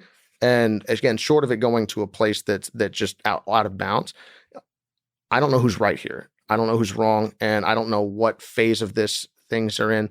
So I guess and long term, what's good for both people. Right. It's dangerous so if I want to put my finger on the scale, I can understand the desire to do it. I'm like, hey guys, let's break it up. Yeah. And that may be the right thing at the time, but at the same time, I'm not sure. So I think back to all of the times that, that like you mentioned, your coach pushing you when very, very hard. And then other times going like, hey, let's put it in perspective here. I think that's an interesting thing for high performance. And I think that we're seeing that again societally, now, or at least maybe it just pops up on my internet feed periodically. But coaches shouldn't be allowed to do this or yell at this person or yell at that person. I'm like, well, have you ever go to a boxing gym? It's not a commercial entity, not really. Like a real boxing, not LA boxing, not a UFC gym, like a real place. You're going to see what things are like when it's entirely performance-based. Go to wrestling room at a high level. Again, there's left and right limits, and there are such things, obviously, as abuse, of course, and that should never be tolerated. But it's not a commercial entity. I don't need to be sweet to you if you're screwing up, if you're dropping the ball. And in fact, recognizing that I'm not doing you a favor or the team a favor by being permissive of that type of behavior, I think is important. Everything in its context and at its time is important. And I guess I can think again of the times that I've been had put on me like a great deal of pressure to do X, Y, or Z or to succeed, or to push for success. And I can't look back fondly enough on those times. They were tough at the time, but without that, I'm not sitting here. Without that, I don't go from growing up in a very nice family in the suburbs to fighting at the highest level in jiu-jitsu, gi, no gi, and now in mixed martial arts, starting a career at age 27. I don't, it just doesn't happen because people, generally speaking, from that background don't get pushed hard enough physically to be able to make that transition. And that has benefits and it has drawbacks. When you stare into the abyss, it stares back. And I think that that's an important thing to understand. You stare long enough, you can become something that you would be sorry that you did. You don't look enough and you don't have perspective either, and I think that that's an interesting thing. I can speak to someone who's relatively articulate and reasonable. I try to be reasonable, but, I'll say in sparring, if people get crazy with me, they get a warning and then I'm gonna crack them. And what did they expect? Oh, they hear the guy on an interview, but who did they think they were meeting? Because there's also the guy in the ring. And there's layers there too. I remember training with you. It's kind of funny. There's well, you didn't know who I was. I mean, you still you have a really good straight ankle out, by the way. Yeah. So I don't remember what rank I was, but purple? It might have been purple or something like that. And I did you had this look on your face, which I've often seen in black belts. It's like, here he goes again. Like, here's him trying this thing. And then when I kind of annoyed you a little bit with it, now I get that it was a good, I did something somewhat effective, maybe a little bit off balance. Yeah. I just peeled off a little layer of Ryan Hall to where I was like, okay, let me there's like layers to underneath. Deep down, there's like Mike Tyson somewhere in there. So it was like, okay, this new guy rolls in here. He thinks he can do this stupid thing. And then you started to beat the hell out of me. But the point is there's layers here from the guy who is being interviewed now to Genghis Khan.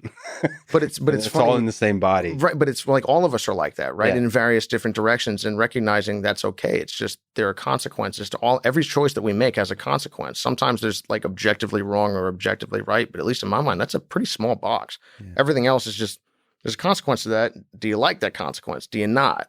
And who do I want to become? What do I want to try to hone myself or anyone else into? And also, but this is something I've screwed up as a coach plenty of times. If someone says, if I come to them like, Lex, I really, really want to take, research very seriously. Okay, I believe you. Now, I haven't shown you that, but I believe you. Okay. And now me not showing up to research or to study or not being up until 3 a.m. thinking about this is no longer acceptable. There was a time, 5 seconds before me making that statement, that if I went to bed without reading the book that I needed to read, no worries. But the second that I made that statement, your expectations for me changed. And maybe it's something that I've screwed up a whole bunch of times in my, as a teacher, because it's an interesting thing, obviously, being running a martial arts school as you're principally an athlete, is sometimes I don't pay enough attention to what people are doing. I just go, oh, okay. You say X, Y, or Z. I'm like, Roger that. I believe you. Cool. I will now put you in category X. And whether rightly or wrongly, like maybe this person didn't understand what they were asking for, or I didn't express this or the other, and it caused cross wires. And then most times you hash it out, you have a discussion, you figure out, get to the bottom of what people are trying to do or what they want. But if I was paying more attention, I think I could have been a lot more effective. Or if I had more experience, and sometimes maybe I'm not sharp enough, or I'm not perceptive enough to be able to see what's going on. And maybe with years more down the line, I'll be able to have a sharper perception. But I think that's another one of those interesting things that sometimes I would caution, or not caution, but just inform a prospective martial arts student, depending upon where you're going. Both you and also your coach or other people in the room, they wear many hats. And sometimes I had the wrong hat on. You were talking to me as Lex the guy. I didn't realize you were talking to me. I thought you were talking to me as Lex the guy. I didn't realize you were talking to me as Lex the martial artist. I'm like, oh crap, yeah. I was talking to the wrong person. So it's almost like if you had I run my gym with my wife. She's a black belt. So she's my wife. She's my peers as a martial artist in jiu-jitsu. He's here, by the way, in judging. So exactly. All right. Well, all right. So, but a fellow black belt, and I guess like another. She doesn't have a microphone, so you can't hear all the trash she's talking. Exactly. So. But it can be tough, and that's something we've had to work through a lot. And it's like looking back, and it's like now being where I'm at now, and it's easy for me to say that because she's in the room, and I don't want her to stab me, just continue to slowly poison me over time. Yeah. Which frankly I understand. It's the sort of thing that is now way more effective than anything else I could really reasonably expect to have. But there were times when both of us, were justifiably annoyed at the other because of crossed wires. And sometimes, you just have disagreement anyway or misunderstanding anyway. But again, like I coach some of my friends. I've coached my friend who I've known since I was 4 years old. Sometimes I don't go, hey buddy, how you doing? Sometimes like, what the fuck are you doing? Put your hand over there. How many times have we talked about this? And then you walk away and you can see him look at you crooked. And you're like, oh, crap. Oh, yeah, he thought I was talking to him as his friend. Yeah, well, all right, we need to talk this one out, hash it out. And not, he's wrong. How could he possibly think that way? I'm like, oh, no, I totally understand that. But if I was 22, I'm like, doesn't he know I'm a purple belt? Yeah. Some nonsense like that. And it doesn't come from a bad place. But it's just, I guess, that comes back to society, to anything. People only have the perspective that they have and the awareness that we have. And so again, going back and going, hey guys, grace. Like it's not fair for me to go, I fight UFC. Why doesn't this guy who came in as an attorney understand how hardcore this needs to be? I'm like, how could he? Yeah. And at the same time though, if I'm using the language of someone that is interested in at least performance from a martial arts perspective, I understand how that could be off-putting. Let's say, for instance, someone that's like all of that would be out of bounds in their normal workplace. But if they think of the gym as my office, then whether they agree or disagree with what's going on, they go, okay, I see why that might have happened. Let's talk about this. And we can, again, all push forward in a positive direction that benefits, I guess, everyone's journey throughout the activity. And on top of all that, there's moods. Like I mean, especially lately, I think 2 days ago, maybe yesterday, no, 2 days ago, I've never been that cranky in my life. I think I don't know what it was, but I wanted to tell everybody how much they annoyed me. It was like I was just very conscious of this feeling of like, why is this happening right now? So I consciously decided, as I usually do in those cases, to not say anything to anybody. How do you do that? Well, it's meditate, because it's not. I tend to then visualize what's going to happen in the next, like, how is this going to make my life better?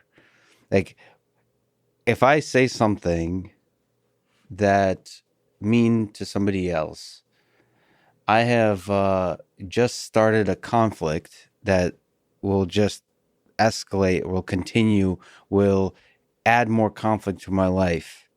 It'll make things, I just don't like the feeling it will create. And so you live enough life to know that, like, it's just like with like street fighting.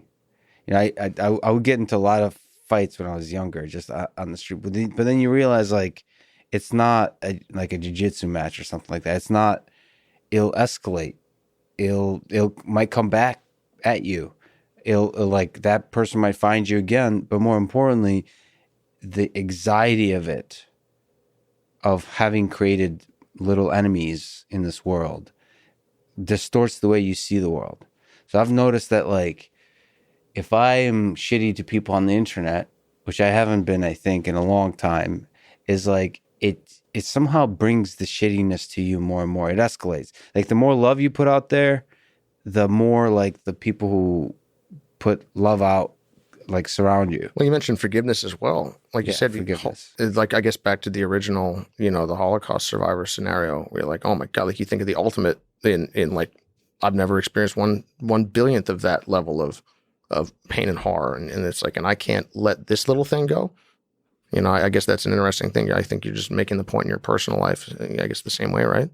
Yeah, and on the internet it's hard. I've somehow gotten. I mean, you've had a level of celebrity for a while. I've recently gotten some level of like celebrity, and like these people who are just shitty for no reason come out from all places, like calling me a fraud or anything else. You ever see Jay and Silent Bob Strike Back? They find out a movie's going to be made about them and people are talking shit on the internet and they're like, what's the internet? And then someone shows them and they're like, what? And they go to a message board and they go to Hollywood to try to stop it from being made. And they eventually get money for their likeness and they use the money to buy plane tickets and fly around and beat the shit out of all the people that talk bad about them. Yeah, it's tough. I mean, it's I'm having trouble with it because there's people like, there's posts and forums and like heated discussions about, is Lex Friedman a fraud? I don't know. What has he really done? And there's like, and then there's people like, well, I think he's an alright guy, but I'm not sure. Like, there's like literal discussions, and I'm like, nobody. Like, if you increase the level of celebrity, there's going to be like one of the things that hurts my heart a little bit is like some level of toxicity around Joe Rogan, for example. There's like communities of people that now like talk about him selling out, for example, all that kind of stuff. And I don't, and Joe, I've talked to him about it, is amazing that he says don't read the comments. He legitimately doesn't read the comments. His heart and his soul doesn't give a damn about the comments. All he gives a damn about is his friends. Like one of the things that's really inspiring to me, and I've had a conversation with him offline about Spotify and the removed episodes. People are curious. What's Spotify? It's a thing on the internet where I think you can play Taylor Swift songs on. I'll write that down. But you can also now play Joe Rogan podcast. Oh, cool. And they gave him $100 million. So that's that's awesome. Good for Joe. It's but the thing, I've had a discussion with him and I made a video about it that I took down because of the toxicity, is like, it's hard to put into words, but he will give away the 100 million in a second if he ever has to compromise who he is. Like he already said, as he talked about, he's made quote unquote fuck you money a long time ago. He doesn't need any more money. He doesn't care. It's nice to have money, whatever, but like he'll give it away. So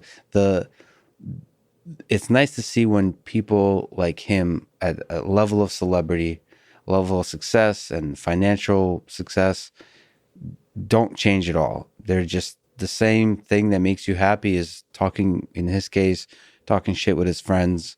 In the case of most of us, really, just hanging out with friends, doing the things you love. In his case, doing the things he loves without any, like, the Texas way, the freedom, like without any corporate bureaucracy bullshit that rolls in and says, well, maybe you shouldn't say fuck, like more than 20 times a podcast or something like that. Like those kinds of like rules, like people, like he says, in a suit and tie that show up and say stuff. Oddly enough, people that could never have done what he's done. Yeah, exactly. And it's kind of inspiring to see that. And I hope people realize how special of a human he is. He's inspired like people like me. Like I'm a scientist, right? So he inspired somebody like me from a very different walk of life to be like kind to others, to be open-minded. I don't know. That is a special dude. So like people need to support that and treasure that as opposed to be toxic about it. People really for a long time have told me that it would be awesome if Ryan Hall goes on Joe Rogan. I definitely think that would be an awesome thing. Have you listened to Joe? Has he been a part of your life in some kind of way? Well, Joe's always. I remember watching Joe on Fear Factor when I was a little kid, which is cool. So I've actually gotten to, like, from a bird's eye view, watch his kind of just path through life. Yeah. But one of the things that I always appreciate, and again, I barely know Joe other than to shake his hand. He interviewed me after the briefly in the ring after the BJ Penn fight. Yeah. But one of the things that I've always admired about Joe is that I think he had fuck you money from the start. I think that $0 is fuck you money for Joe. I think, and that's something I respect about him a great deal, because, as you say, it's interesting to watch. It's like you hope that George St. Pierre's like this. It's really neat. I'm not super close to George, but we're teammates at TriStar, and he's never been anything but a gentleman. And he's one of those people that if you didn't know George was famous, when you walk in the gym, you'd have no idea. He's not holding court, not doing it. He's just training, and he'll help out an amateur doing this. If you have a question for him, he'll help me. Like, I'm nobody, man. He would give me advice and train me. It was super cool. And he didn't kill me, which I really appreciated. He's a gentleman. But, it's like you meet someone and you go, man, it's so cool that this is the guy who's the best, that this is the guy who's been successful. And then you go, well, why are they successful? Like I said, true to what they're doing. They haven't changed. They're the same as they've been. And I remember I got to TriStar in 2012, and George was already George St. Pierre.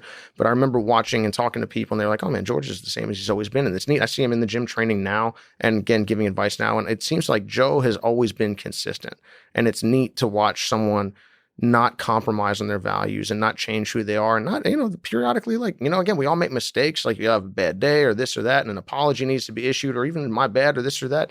And you're like, yeah, and they just move on. They're not afraid to be themselves, and they're not afraid to be wrong. They're not afraid to make a mistake. As you mentioned, open-minded. So I'm like, so what are the correct beliefs to have about this that I know going in, everyone's going to be okay with what I'm saying, which is usually the beginning of a conversation that's going to go nowhere, right? And it's neat to see the things, I guess, that he's created on his own as a result of the authenticity that's there. And that reminds me of, like, Dave Chappelle. And again, I don't know, I've never met Dave, but it's neat to see someone that's clearly, again, authentic in their own way, doing their own thing. And because of that, they're above the corporate nonsense. But what's funny, I think the message behind all of it is, hey guys, we all are. I can't promise you that I'm going to have money. Joe couldn't promise you that he's going to have money. Now, it ended up working out, but he was above that nonsense from the jump. And he just continued to be above it by never giving it any mind and just going like, yeah, I'm going to be a reasonable person. I'm going to try to learn. I'm going to try to grow. And if I say something annoying, you can come and talk to me about it. We can get to the bottom of it. And I'm like, if I need to say my bad, thanks, appreciate it. I will. And if I don't need to, I'm like, hey, I still appreciate the talk. Thanks, man. I'll shake your hand and we carry on and we go our separate ways. And hopefully I'll treat you with respect. You treat me with respect. And that's about it. And I think it's a lesson that it can work out no matter what. You don't have to kowtow to, like, these weird powers that be. Yeah. And whether you're at this level or at this level, but you can live your life the way that you want. And as you mentioned, talk shit with your friends, hang out, be happy. And it just so happens that resonates with people. It actually reminds me of, like, speaking of MIT and being in Boston, is like Goodwill Hunting. Like, again, that's, what did he really want to do? He could have gone this way, could have gone that way. And it was an interesting story, but it's like, this person wants to hang out with his buddies and wants to do other things. And again, happens to be brilliant and happens to be able to do all these other things. But there was, I guess it's like, at least in my mind, a story of authenticity as well. And it was both the same thing in the Robin Williams character. And I just think that that's a message, because watching things occur on the internet as they do now, so many things playing out in the public eye, I feel like so many private or otherwise formerly private discussions and disputes and interactions now become, they all have well, what is this going to say when it goes public? So how can I couch what I'm saying, or how can I word this in a way that's going to get people on my side, or use the right buzzwords or not use the wrong buzzwords? And it's just neat to see people, in their own way, flip the bird to that, because I just think that that's just not how a human being is meant to think or interact. I'm curious what you think about the thing that recently has, me, like, hosting this podcast, I sometimes think about, like, who should I talk to and not, in terms of, like, it's the old Hitler question. Now, Hitler I would definitely talk to, because post World War II, because everyone knows he's evil. The question whether you talk to Hitler in 1937, like, when people who are really students of what's going on understand that this is a very dangerous human being. But large number of part of the world are like, well, he's a leader who cares for Germany. So the question I have, it's interesting to me. It involves a particular person named, who also lives in Austin, Texas, named Alex Jones. I don't know if you're familiar with the guy. I am familiar with Mr. Jones. I've actually recently just listened to InfoWars, like one episode of his show, I guess, that he does every day. And it kind of reminded me of a time in college when I drank too much tequila. Like there's no turning back. Like no. It's like like the mistakes you make, that like it's, I mean, you don't know where you're gonna wake up. You don't know who you're gonna kill or not kill or steal or rob. It's unclear. So that it felt like I was getting pulled into a dark place where pretty much everybody is a pedophile that's trying to control the world. So Bill Gates definitely is a pedophile. Everybody in power, anybody in power, there's a kind of a deep skepticism about power and a conspiratorial way to see the world where everything is like dark forces in all corners. It's like the way you feel when you're a kid, that there's a monster hiding in the closet. Which is also why you leap over the bed from like 4 feet away. Yeah, there's a strategy. Yes. So, but he says that you're just being weak. You need to look under the bed. Under the bed, there's monsters, and we need to be aware of them because they're growing, they're multiplying. You should be... And they're touching children. They're touching children, exactly. So it all connects. But when I listened to him, and I thought about, like, do I want to talk to him on this podcast, for example? When I listened to his conversation with Joe Rogan, the 2 times he talked on there, to me, it was somehow entertaining. Like, it was fun to listen to. It's fun to listen to a madman go on for 4 hours because it's almost like theater. Like, this is what I talked to Joe about. When people try to censor Alex Jones, Joe says that the people who try to censor him don't give enough credit to the intelligence of human beings to like understand like that, like what a person says on a large platform is not the truth. You can be a madman and say crazy things, and people are intelligent enough to hear certain things when they're said, like the earth is flat. They can be intelligent enough not to all of a sudden start believing that the earth is flat. Like they're intelligent enough to sort of select different ideas and be able to enjoy the theater of a particular ridiculous over the top conversation without being sort of influenced the way they start believing like toxic set of beliefs. Now, there's a lot of sort of other kinds of people, especially now with cancel culture, that say, well, you don't want to give platform to crazy people that ultimately whose beliefs might lead to dangerous consequences. Like, and I see it very often now with conspiracy theories that go like way too far. Like, for example, I haven't looked into it, so I'm sorry. I will look into it, but it hurts my heart to see that when Bill Gates, in my opinion, the person who has saved and improved more lives than probably any human in history, literally, because of the money he's invested in helping, like just the work he's done on like malaria in Africa, the number of people he's helped is huge.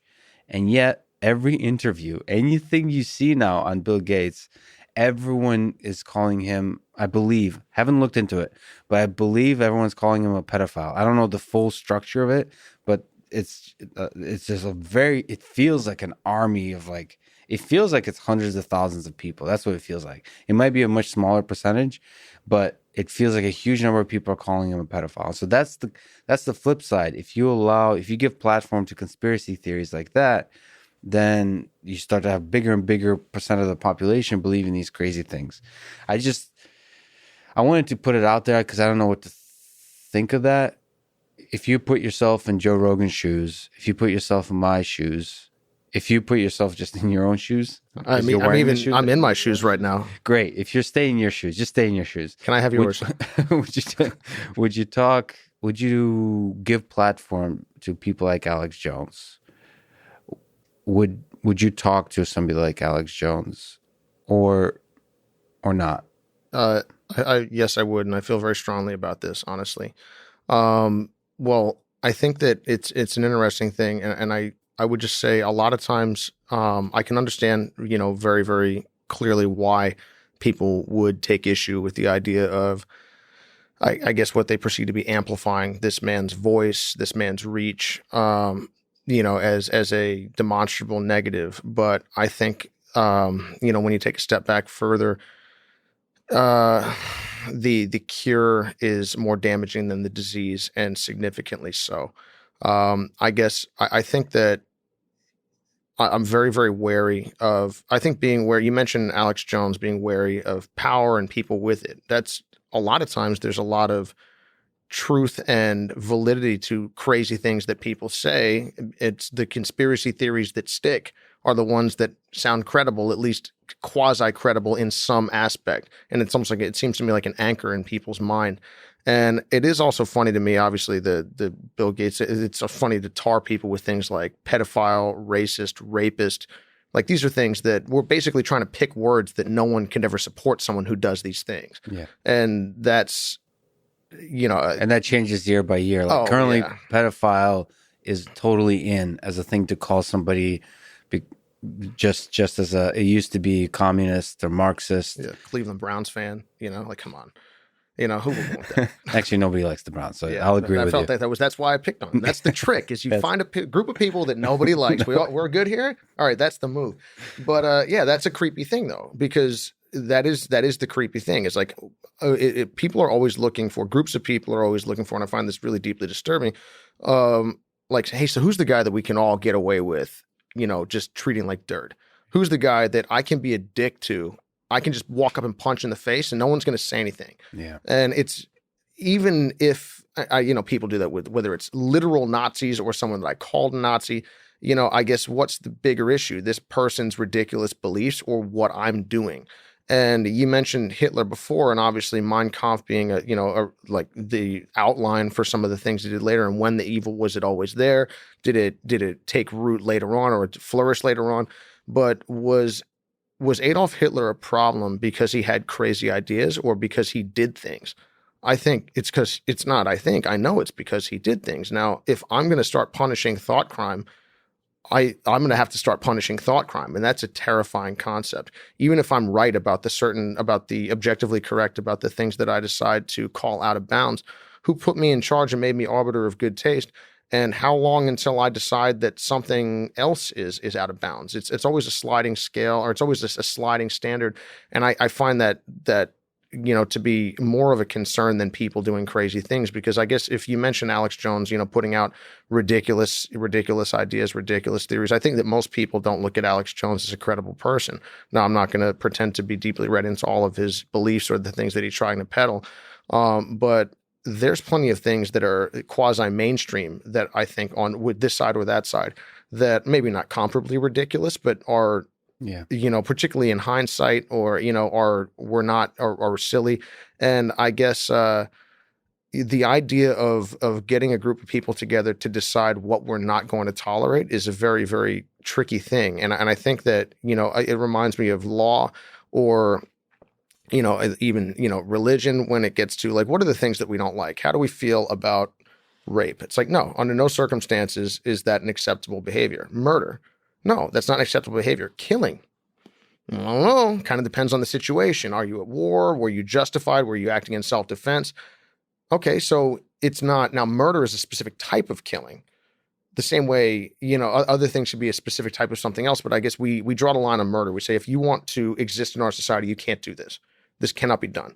And then we go theft. If someone said, hey, I murdered that guy, can you understand where I'm coming from? I might say, yeah, I'll hear you out. Doesn't mean that I think you're right. But I'm like, have you ever been wronged so deeply that you could imagine that you could kill someone? I'm like, no, I haven't. But I could conceptualize someone doing that. And I'm like, yeah, okay. And you still need to face, criminal justice as we have it in our system, or at least that's how we've decided. Yeah, But it's interesting. You have to be able to like. There's if you look at the history of discourse in this country, I think it's still true, but I'm not sure. It's changed since 9/11. Is it used to be impossible to criticize a soldier. It was easier to criticize war. It was harder to criticize soldiers for allowing themselves to be the tools of war. I tend to be, maybe it's the Russian upbringing, it's the combat thing. I tend to romanticize war and soldiers. I see soldiers as heroes, but I've also heard people that not only say that war is bad, they say soldiers are bad. what's their argument?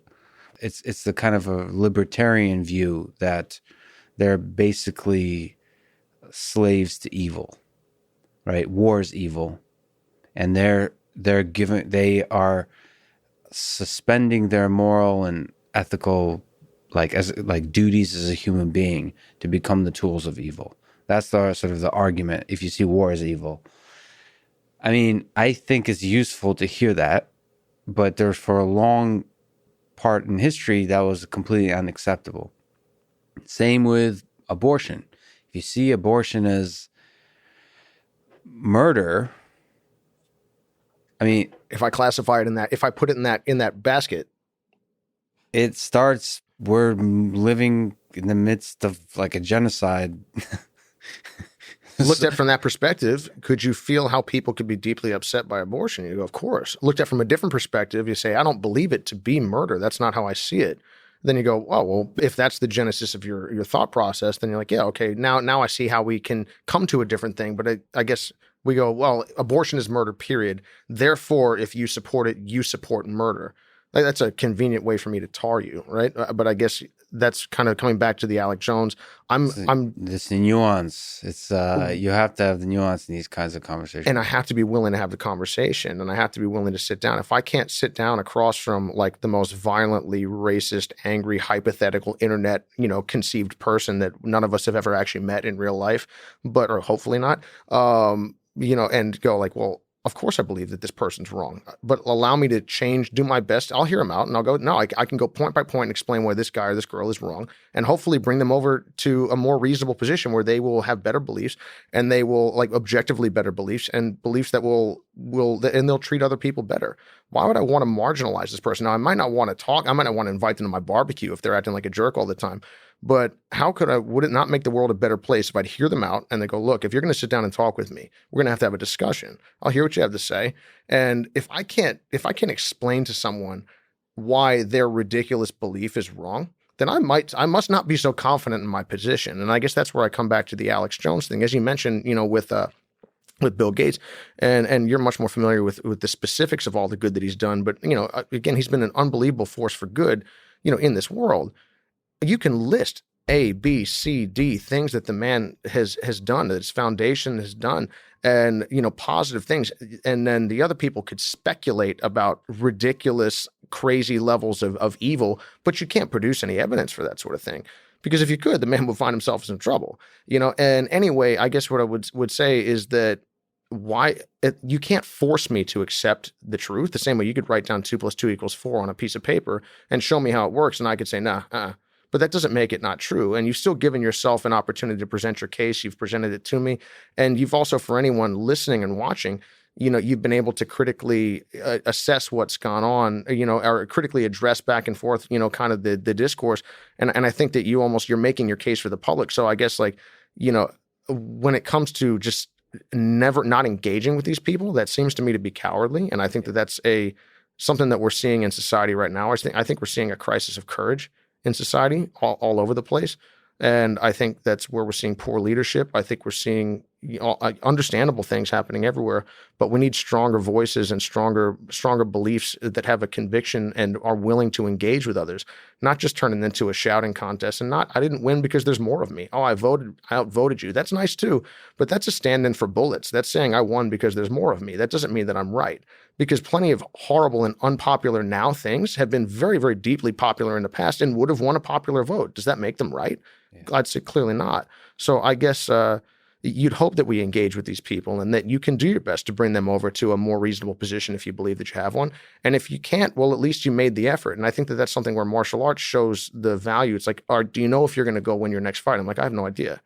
I will proceed forward with full effort, and I will fight with dignity. I'll fight with honor, and I'll fight with courage. And I'll use everything that I have, and I will play within the bounds of the game, and that's that. And the result will be what it'll be, but I will walk into and out of that ring with my head held high because I will know that I did my part. I did my job. The outcome, the specific outcome, is not in my control. It's just strongly in my influence.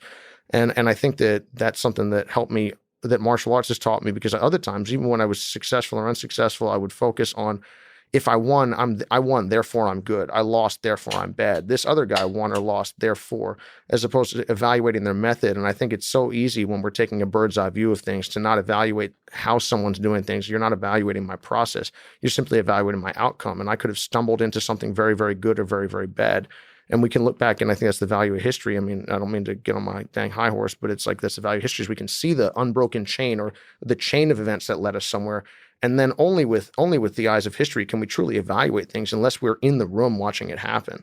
And I guess that's, again, where we start to go, most of the big, bad, scary things that have happened in history that are done, particularly on an industrial scale, which implies governmental power and things like that, or the equivalent, involve groups of people getting together and going, hey, we're not going to deal with that guy, giant groups of people. So maybe we're right this time, but maybe we're wrong next time. And I guess I would be back to the Gandalf putting on the one ring. I would be very, very hesitant, even if we thought we were in the right, to simply try to marginalize, just on general principle, even people like Alex Jones, whom on their face are pretty ridiculous. Like you said, you should sit down with Adolf Hitler and talk to the man.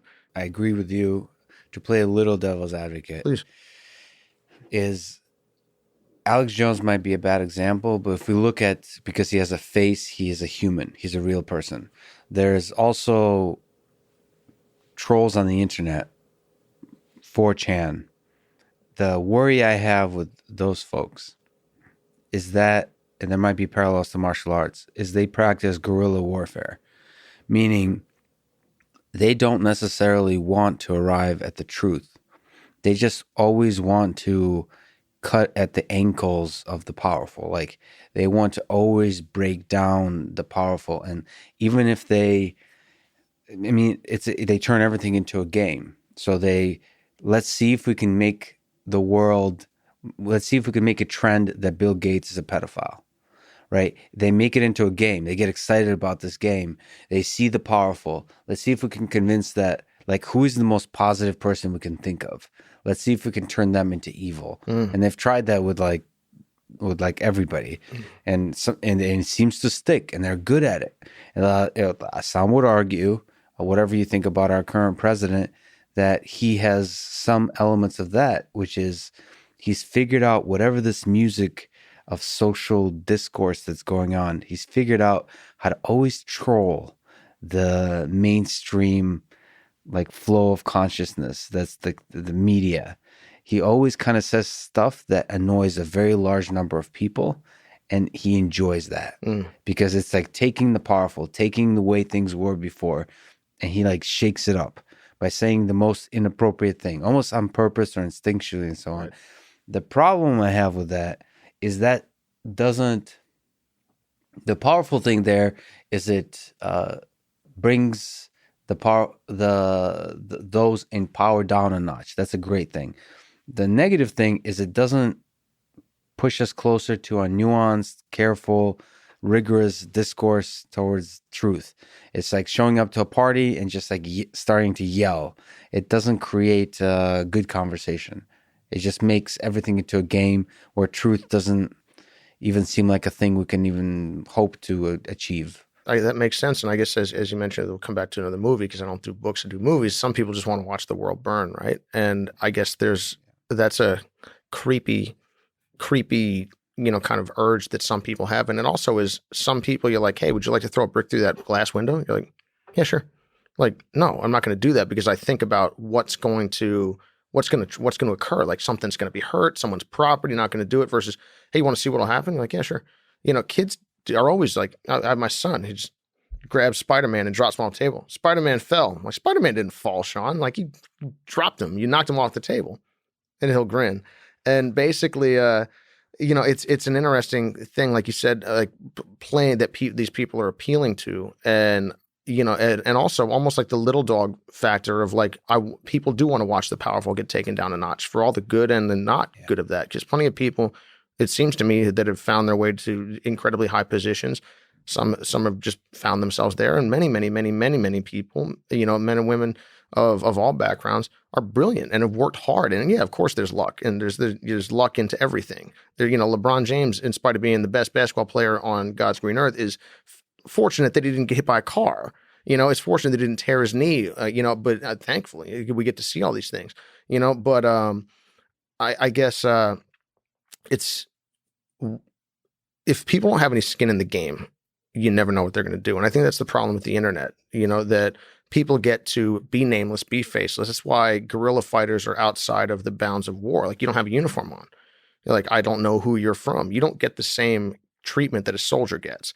And people go, well, that's crazy. Actually, there's reasons for this, because otherwise people are able to assail things, and there's no one responsible. There's no way to go and say, hey, where did this come from? What's the root of this? How can I address this?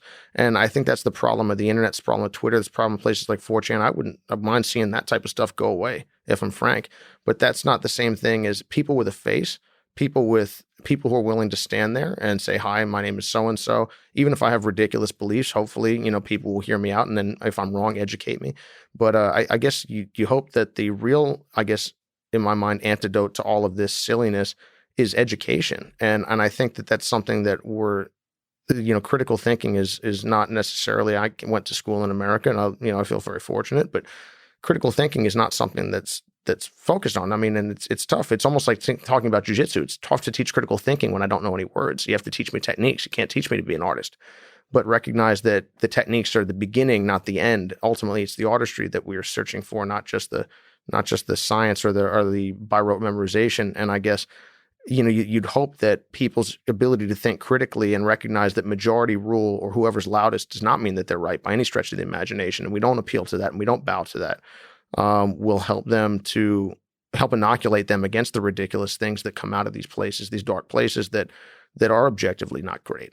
But I guess all circling back, even if we swatted these bad things out of existence right now, we've got to be very, very careful doing that, because it's who's doing the swatting. This political group that's in power right now, the people that support our current president would maybe feel a certain way. The people that support another option would feel differently as to what exactly defines toxic. And I guess that's what gives me pause. Yeah. But also the grace thing, I tend to believe that the technology, you said education, but the platforms we use, like Twitter and the Reddit and all these platforms, have a role to play to teach us grace, meaning they should help us incentivize the kind of behavior that is incentivized in real life. Like, being a dick in real life is not incentivized, like one-on-one interaction. Like, there's cases where it is, but usually being kind to each other is incentivized. On the internet, it's not. Like, you get likes for mocking people in a humorous way. And it can be dark kind of mocking depending on the community. You can go to the appearance. If somebody's a little fat or a little too skinny, you can comment on their appearance, the hair, the way their hair looks, like the appearance stuff. It could be on the people comment all the time on the level of eloquence of my speech. Go fuck yourself. I like it. It's creepy though, watching previously, like, this used to be lowbrow though, like people doing this type of stuff. It's creepy watching like our political figures get into this type of game. Yes. But again, it's a little bit refreshing, right? My hope with Donald Trump is that he would shake up the people who wear suits usually. The like, if you're from DC, I remember like showing up. I actually didn't wear what I usually wear in DC because I was like, everybody's wearing a suit and tie when I was like giving talks and stuff. Except for Mudge, who wears jeans and a t-shirt. Mudge doesn't give a damn. Mudge is a forever renegade. But I don't even remember what. So my hope with Trump was that he would shake up that system, just say like to inject new ideas, to inject new energy. Of course, the way it turned out is different, but like it turns out that you might want to have somebody who's like an Andrew Yang type character who is full of ideas that are very different and inject the energy, new energy into the system through youthful new ideas versus through the troll that like that's very good at sort of mocking and like playing outside the rules of the game. But Trump did reveal powerfully, I don't know what to think of it, that it's just a game and you don't have to play by the rules. That's both inspiring and dark. Deeply depressing, right? Yeah, and I don't know what to do with it. I'm not drawing parallels between our president and Adolf Hitler, but it's certainly, and there's a lot of, in history, a lot of positive and a lot of negative things happen when charismatic leaders realize they don't have to play by the rules. You can just flip the table. It's that Kevin Spacey show. Oh, House of Cards. House of Cards, where you just flip the table or whatever. You don't have to play by the rules of the chess game. You can flip the table. One wonders if that's always been done in private, I guess, because that's, even look, obviously the United States is a republic, but we had Bush, then we had Clinton, then we had more Bush, then we had President Obama, then we were about to have another Clinton. That's fairly creepy. Yeah. Even on its own. But now we added another, I'm sure we'll have a generation of Trumps now. Gee. I'm Russian, so I think we humans like kings still and queens. There's something, we're attracted to the thing we talked about, coaches. There's something in us that longs towards that authoritarian control. One of the beautiful things about America, the Second Amendment, is we also like individual freedom. That's one of the unique aspects at the founding of this country, and for me is the beacon of hope that somehow there's the fire of freedom burns in there, like that Texas feel. That gives me hope. The FU energy that revolts against the power, which, as we discussed, power corrupts and ultimately leads to sort of degradation of whoever's ruling the people. It's interesting though. Like, it seems to me, maybe I don't know if I'm reading this properly when I see it, but it seems to me that like you said, that flip the bird, I'm going to do me within reason. Like, as long as I'm not hurting you, is idea that very much, at least in my mind, defines the American ideal, or at least part of the consciousness of the United States, is under attack to a certain extent. If only, like, I can think to, like, maybe a generation behind us, it's becoming more collectivist. For all the good and also the not good of that, and it's not in terms of policy at this point, but just in terms of like consciousness. And I wonder if that's an internet thing. People are more in touch with one another than as far as I can tell, they've ever been, or at least more than in my lifetime. And, the rest of the world seems much closer than it did. Living in Virginia, California seems very far away. Being on the internet, it's just right there. I can hear about it. I can see it. I can interact with people from there.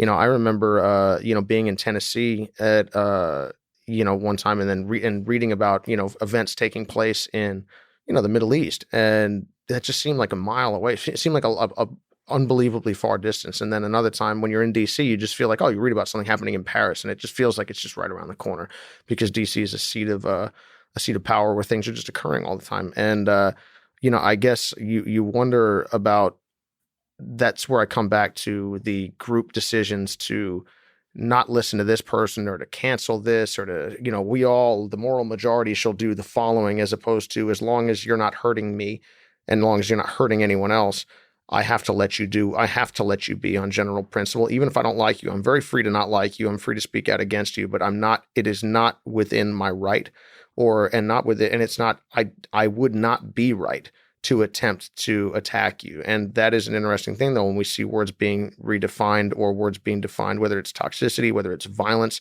If I think that what you're saying is your speech is by itself, of violence or a precursor to violence, I'm justified in doing all sorts of things, and that creeps me out significantly because, again, even if it ends up being pointed in a good direction initially, it's only a matter of time. And actually, that brings me to another Dune Oh quote? yeah, I got all day.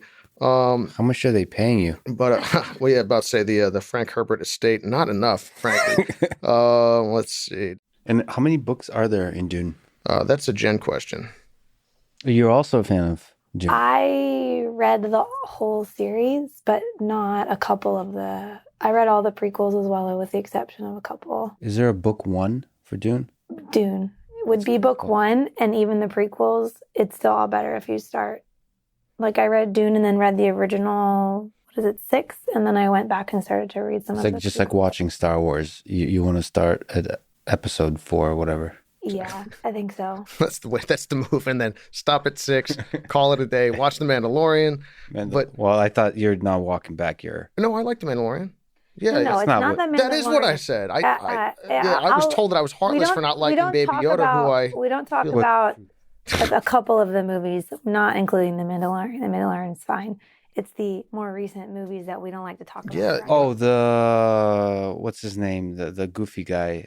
Ryan. No, no, the creature, the goofy creature with the Jar Jar. Yeah, Jar Jar. Yeah, did you ever see the Jar Jar Binks is actually like the Dark Lord of the Sith theory that fixed the whole initial trilogy? Where like he's like goofing around and like making it all the way through battles, and when you're like, wait a minute, he oops his way, and he like walks over to a pool, does a triple backflip, falls in. You're like, it's just bizarre. This is the Alex Jones theory of Star Wars. Yeah, well, and also he's actually running everything. He was the one that actually was like, "Hey, we should vote in Chancellor Palpatine or Senator Palpatine." Like right before they put Jar Jar in charge. First off, what did they think was going to happen? And second off, I would just think that'd be great. You're like, "Oops, oh man, I guess he's the emperor now." That would have been great. But actually, to the cancel and all the other stuff, again, it's just you'd hope that it gives pause. And I think about this for fighting because a lot of times I'll use this example. People like fight fans and like UFC, they love people that run out and try to murder each other, and it's entertaining and it's super entertaining.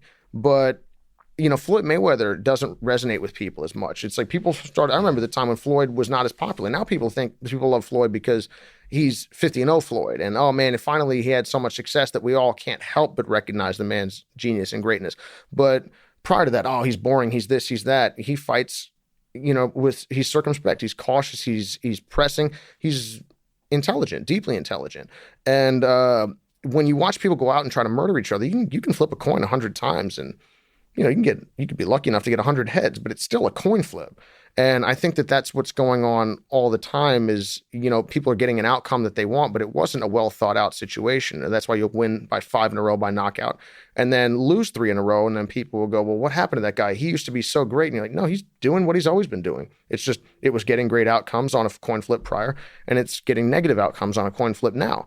But I guess what I would say is it's interesting watching, I guess, societal beliefs become such a thing that we're almost adopting on a religious level if we're not careful. And if when I say religious level, I mean like pan life, like this is guiding all of my choices for all the good and the bad of that. And this is a Dune quote: is when religion and politics travel in the same cart, the riders believe that nothing can stand in their way.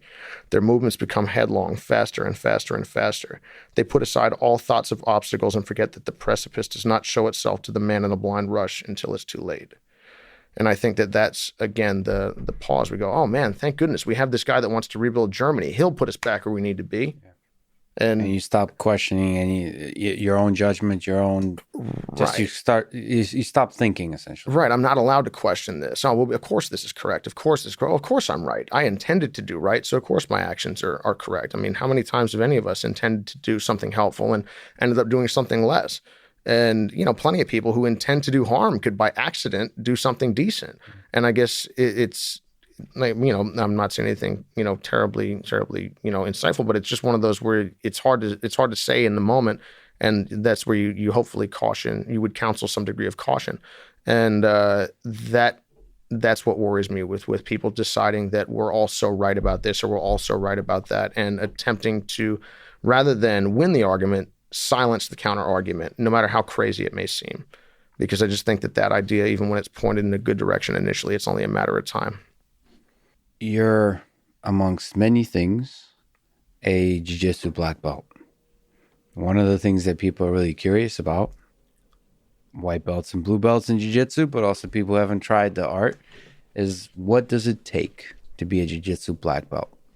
I think that, everyone's journey is a little bit different, but the one thing that what is it, Calvin Coolidge quote? Determination, persistence is the only thing that will win in the end. It will always win in the end. Not brilliance, not toughness, not education. It's persistence. And I think that having the belief that no matter what happens to me, I will proceed forward and I will figure out how to make this happen, hell or high water, I think is the one thing that ties together all of the people that I've ever met that made it through whatever it was that they were going through. Because sometimes you can get lucky and you can have an easy time, and that luck could be you had a good situation. It could be, like in the obvious sense of like where you're living, where you're training, what's going on. You had a good situation. You're unbelievably athletic. Oh, you're going to be an astronaut. You're brilliant and an Olympic athlete. Well, that's a fantastic situation. You won the genetic lottery, and I'm sure you worked hard as well, but you also won the genetic lottery. It's determination is the one thing though, because that person could have a very easy go of it initially and then tear their knee. And then they're no longer the superhuman physical specimen that they were. The only thing that will keep them going is persistence. And I think that I would just say that persistence, I say I'll just put one foot in front of the other. And sometimes I can see the path ahead and sometimes it's beyond my vision, but I will not stop. I may even slow down, but I won't stop. And that's the only thing that I can say that I've seen tie everyone together, because there's so many ways to the top of any mountain and there's so many different personalities and skills and backgrounds involved, but everyone carries on. So at the core, the foundational advice is just don't quit. Just keep going. That's the lesson of martial arts, I think. We think it's like how to be strong or how to win, but in reality, it's like how to persist, how to endure, because all of us have been beaten so many times and gotten beaten up so many times and thought about quitting. Have I ever thought about quitting? Absolutely. Have I ever quit? Never. I will never, ever quit, ever. I can say it. You might knock me out. I will be damned if I quit. What's the darkest moment? Is it injury related? Like, so like to me, like two possibilities. I've fortunately never been seriously injured, but I think that's a dark place to be, like having to be out for many months. As Jen was saying, like with a head injury, especially, like the uncertainty, that's one. And then the other side is if you have big ambitions as a competitor, realizing that you're not as good, like those doubts where like, I kind of suck. How am I supposed to be the greatest fighter of all time if like several people in the gym are kicking my ass? Those are the two things that paralyze you. I think that everyone's darkest moment is maybe different. Looking from the outside for Ryan, I wouldn't say that he's had injuries and he's had bad ones. I wouldn't say that was his darkest moment. I think for me, I would say my head injury was my darkest moment. Absolutely. And I've torn my ACL twice. I've torn my shoulders 4 times. I've had lots of surgeries. For me, the orthopedic injuries were not the most difficult. It was the brain injury. For others, that might be the case for them. Maybe they've never experienced an injury, and maybe for them that's their darkest moment. From the outside, obviously, Ryan can speak to this more, but for Ryan, I think it was the inability to perform at certain points, to the missing of opportunities that for him, from my perspective, watching him go through and having seen various points of his growth from early purple belt on, I think the hardest time for him looking in, obviously, was when he would hit moments where he wasn't able to perform for various reasons. He couldn't get fights. He was having difficulties there. I think that was the hardest point for him. Did you think, like with a head injury, that you might never be able to do jiu-jitsu again? Yeah, I mean, mine was was really bad, and it was just the one hit, but I had a looping memories for 7 months. Didn't know it, because when your brain's messed up, you're not even aware that you're looping. And so I saw 2 different neurologists. It took a very long time. I didn't know if I was going to be able to have like linear thoughts or read a book. I didn't know at certain points if I could listen to music again. without it making my head hurt. And so it was almost 2 years before I woke up in the morning without a headache. Just waking up before I even start my day. And so that's even bigger than jiu-jitsu. That's just life. That's just hard. And I think that you can experience so many things. I've had all these injuries. We lost a baby when I was 15 weeks. We've had all these experiences. And what the hardest point for me, not saying that all of those things weren't hard, but it's kind of like, as you go through these, you just realize like life goes on and you have to keep working at it and you have to keep going. And you asked me earlier offline, did I feel depressed? And not from my head injury. I don't think that, at least in the moment, I had any recognition of that. It's kind of like, but I think different people's personalities, I have kind of the like buckle down and just keep going. And sometimes it's not until lots of time later that you realize, wow, that was really hard, because you're just struggling to live and function and do the things that you need to do along the path. Do you mind jumping on just like this part of the conversation for a few minutes? Over. Do you mind just sitting together? Oh, not at all. Here. Just for a little bit. Sorry it'd be about cool. that. I didn't mean to jump it'd be cool in if we put a face to it. Is it okay with you? Yeah, it's fine with me. It's fine with you. By the way, what was the head injury, if you don't mind sharing?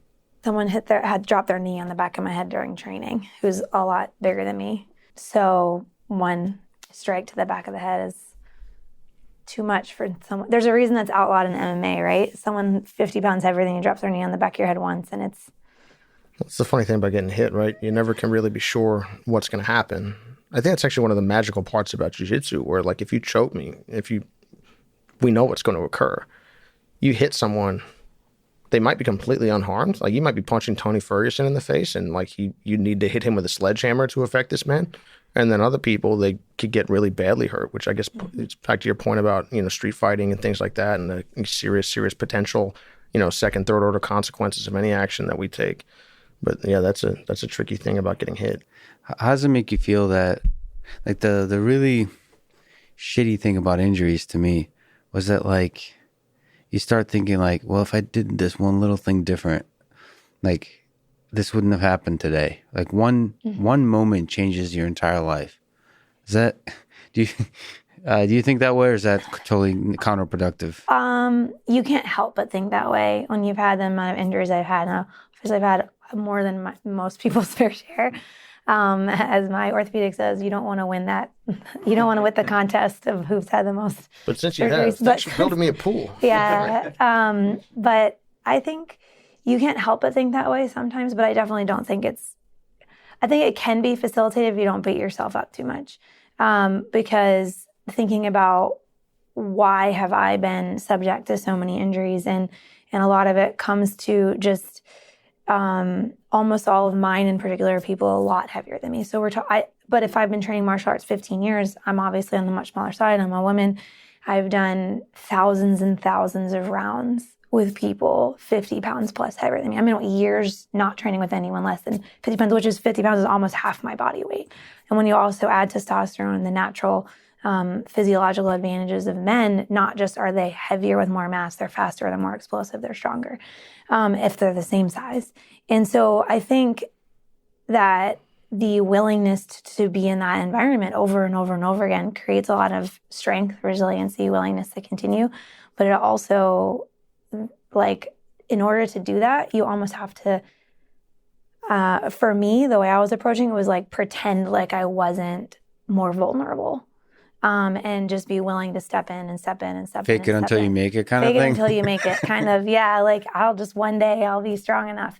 And you avoided injury for most of those rounds I avoided injury. The problem, as Ryan points out, is that like you could do thousands of rounds, but if one person that size, that strength, that however reacts in a way that you don't expect, it's not like an oops, it's like always major. Do you regret any of it? Like, I think that no one I know has experienced the degree of injuries that I've experienced. And I started jiu-jitsu at a time when in 2005 is very different than now, where the coaches have more control over what you're doing. They're more aware in general about a lot of the injuries. There's a lot more people who are hobbyists than when I started. There were hobbyists, but it was different kind of hobbyists, than now. Now our girls can train with other girls. They don't have to do thousands of rounds with somebody significantly more powerful than them. And for the drawbacks and the benefits of that, as with anything. So I think that I don't think I would go back and change it. There were times after one of my injuries where I said to Ryan, I quit, I'm done. I'm not doing this anymore. I probably said it more than once, but there was one time I was really serious in 2012. I was really serious. I had torn my shoulder. I was looking at missing a big competition again in the Worlds for my second or third year in a row after injuries. And I said, I'd quit my job 2 years before. And I'm like, I'm done. And Ryan, before that, had always been, you keep focused. And then he kind of said, okay, if you want to be done, be done. Just have a good time. And no, I'm really done. I don't even want to train anymore. Okay. And then, I think he helped facilitate a moment for me to go visit some girls that were doing a girls camp who were close to my size, or some friends of mine, to go train. And I was like, oh, wait, I do love this thing. It's just harder for me on a daily basis, but that doesn't mean I don't love this thing. And it really helped change my mind. I started to connect with some other people, travel more myself, because previously he had done that, but I hadn't really done that. I think there was a point where when I started jiu-jitsu, it was just for fun. I just wanted a sport after college. I played sports as a kid. I just wanted to exercise. I wasn't into the martial arts. He used to give me a hard time about it because he was always very big. How can you not care about martial arts? I don't know. I just want to play sports. And Ryan was really big into kind of the philosophy side of the martial arts aspect. He used to give me a hard time. And I think after that moment, this moment where I looked at myself and I said, do I want to keep doing this, is when I started to appreciate jiu-jitsu. It took off some of the pressure I'd been feeling, I think, as Ryan's girlfriend, but I had a full-time job a long time. It was never my goal to be a jiu-jitsu world champion. And I think after that moment where I looked, I really do like this. I really do want to keep this. I had this moment, like any time where you're like, I'm doing this for me. I'm not doing this for him. And I think that that was really lucky for me, because how often in our lives do we have a kind of a challenge where we have to stop and we have to say, is this really what I want? Yeah. How often in a relationship do you do that? How often in any type of lifestyle or job do you stop and do you really ask yourself, if something really difficult happened, that you look and you go, am I just doing this because it's convenient and easy, or is this what I really want to do? Yeah, I've had those moments. Like this podcast is one of those things. Is like you stop and think like, I actually love this.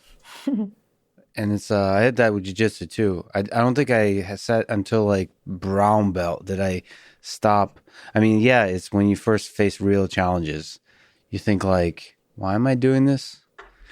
I think most of my progression was, why not? I think that's the leap of faith. Right. And then at a certain point you think like, why am I doing this? And if you can answer honestly that because I love it, it's kind of a liberating feeling. It's so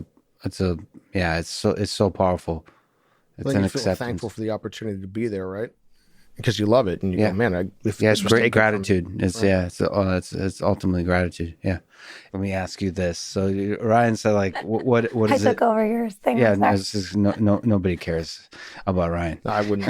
I'll Photoshop him out or whatever. However you edit. If you do, that'd be great. Put Sean Connery's head. Just like a Dune ad over here. Exactly. Sean Connery, I could get down with that. Is that the sexiest man in Sean Connery? In the Dune universe? That's my understanding. Okay. I think in any universe. Yeah. Well, Ryan Gosling, give him. We actually named our son after Sean Connery. Oh, yeah? That's right. We 45 did. notion of yes. Yes. He was in The Rock. That was I love all those great lame Nicolas Cage. movies. Oh yeah, Con Air is probably the greatest movie of all time. Dude, his accent in Con Air was so awesome. I don't know where it's from, Alabama, I guess, or something. I love that they got like Steve Buscemi in there. They're like, we need Steve Buscemi in this thing, and we got him. Dave Chappelle. Yeah, that's right. Yeah, he's a prisoner in there. 8 Ball. That's right. Yep, greatest movie of all time. Should have won an Oscar. Dave Chappelle also in Blue Streak with Martin Lawrence. And then, what do you call it? Robin Hood Men in Tights. Oh, Robin Hood Men in Tights was one of my favorites as a kid. Half-Baked, but Rob, yeah. Well, that's a good... wow. We just listed off some really bad 90s movies, but... You take that back. We're telling our age. Yeah. You talk about speak for yourself. So what, like, in your view, I don't mean to from like a smaller person, I guess that's an interesting thing about jiu-jitsu is like that small. I hope hopefully that's not a bad thing. Elf. Elves are taller. Like with all these like bigger people, you can still enjoy the art. Like, what does it take to get a black belt to excel, to quote unquote master the art? Gosh, everyone has such a different path. Ryan's promoted 6, 7 people. Something like that. And I think about half of them have had, have kids, have families, have other careers. At the time, some of them competed a lot. Some of them have never competed or rarely competed. Some haven't competed in a long time. Some had started different places. Everyone's had different journeys, even in our own little group of 7. I think maybe only 2 or 3 were high-level competitors of that group at the higher belts, right? Like brown, black, maybe. And so it's just different for every person. And that's something that we try to tell since we have 400 students. And we don't really have anyone who's, a stated, other than like the coaches like Adam, but we don't have anyone that's like a stated high-level competitor as a student at the moment. People look at our gym like, oh, it's lots of competitors. It's not lots of competitors. It's never been lots of competitors. We've had 1s and 2s here and there. But really everybody's in it for the long term if they're in it. Sometimes the high-level competitors are the ones that are more likely to drop off because they have a bit of success, particularly at blue or purple, and then they realize how hard it is at brown and black, and then they have a hard time continuing on that path, and then they can't look at themselves as a non-competitor. They have a hard time continuing with jiu-jitsu, I think. Whereas sometimes it's the guy who comes in as a white belt and he trains twice a week, every week. And the next thing you know, he's been there for 2 or 3 years. Like, oh, he's a blue belt, he's a purple belt, he's a brown belt. And he's just consistent over a long period of time and willing to take the path. And no 2 people's path is exactly the same. No 2 people's lives are exactly the same. We have students who started as a white belt as a young adult with no responsibilities, and they train all the time. And then they have a job, then they graduate college, then they have a job, then they have married, then they have kids, then they have different points in their careers. And at different points in your life, jiu-jitsu will be there, for whatever way that you're willing to accept its place, I think. Well, that's actually kind of back to the initial question we discussed about, what makes a warrior, and also like what makes something or someone, particularly impressive in my mind is like what they make out of what they have. One of my favorite movies ever is Forrest Gump, and it's obviously it's just, if you can't, because I've heard people like, oh, Forrest Gump sucks. I'm like, I don't like you as a person, and like you have no heart at all. But basically, it's the story of someone that tries hard, and it's like, but it's a funny movie, but it's like, I guess. You meet each person where they are, and obviously everyone needs to be pushed. We all need to be pushed. We need friends and people around us that push us to be better versions of ourselves all the time. And as you mentioned, the people you spend all of your time around deeply impact you. And we have to be willing to be pushed. It takes a leap of faith for me to put some of myself in my I guess my ability, my control, my personal agency, as it were, in the hands of someone else that I trust and that I respect. But if I can do that, again, maybe I never become, high level black belt competitor, but, I had 4 other things I was doing in my life. I also have a family. I have this, I have that. What that person was able to accomplish in the martial arts relative to what they were able to put in is phenomenal.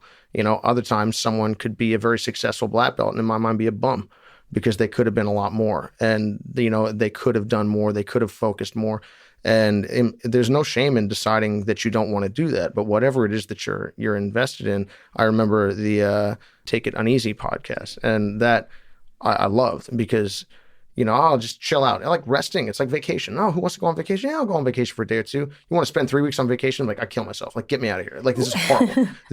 I'm a waste of life. I'm not doing anything useful. You're technically on vacation right now. Right. Well, this is fun though. But it's like a 1-day vacation. Yeah, exactly. But if you had to, I'm sure you're thinking about jumping off of the building right now. But if you had to talk to me for 3 days, I'm sure you'd probably shove me off the building. I don't blame you. I'll be dead. But 5 hours in. But it's like you want to be pushing towards something, because otherwise, what's the purpose of being here? It's not just a college. It's doing something useful, building, growing as a person, helping others do the same if that's within your power at any given time. But I think that's kind of the neat thing about martial arts is it can be many, many different things to many different people. I finally, for instance, was able to get a college degree this year.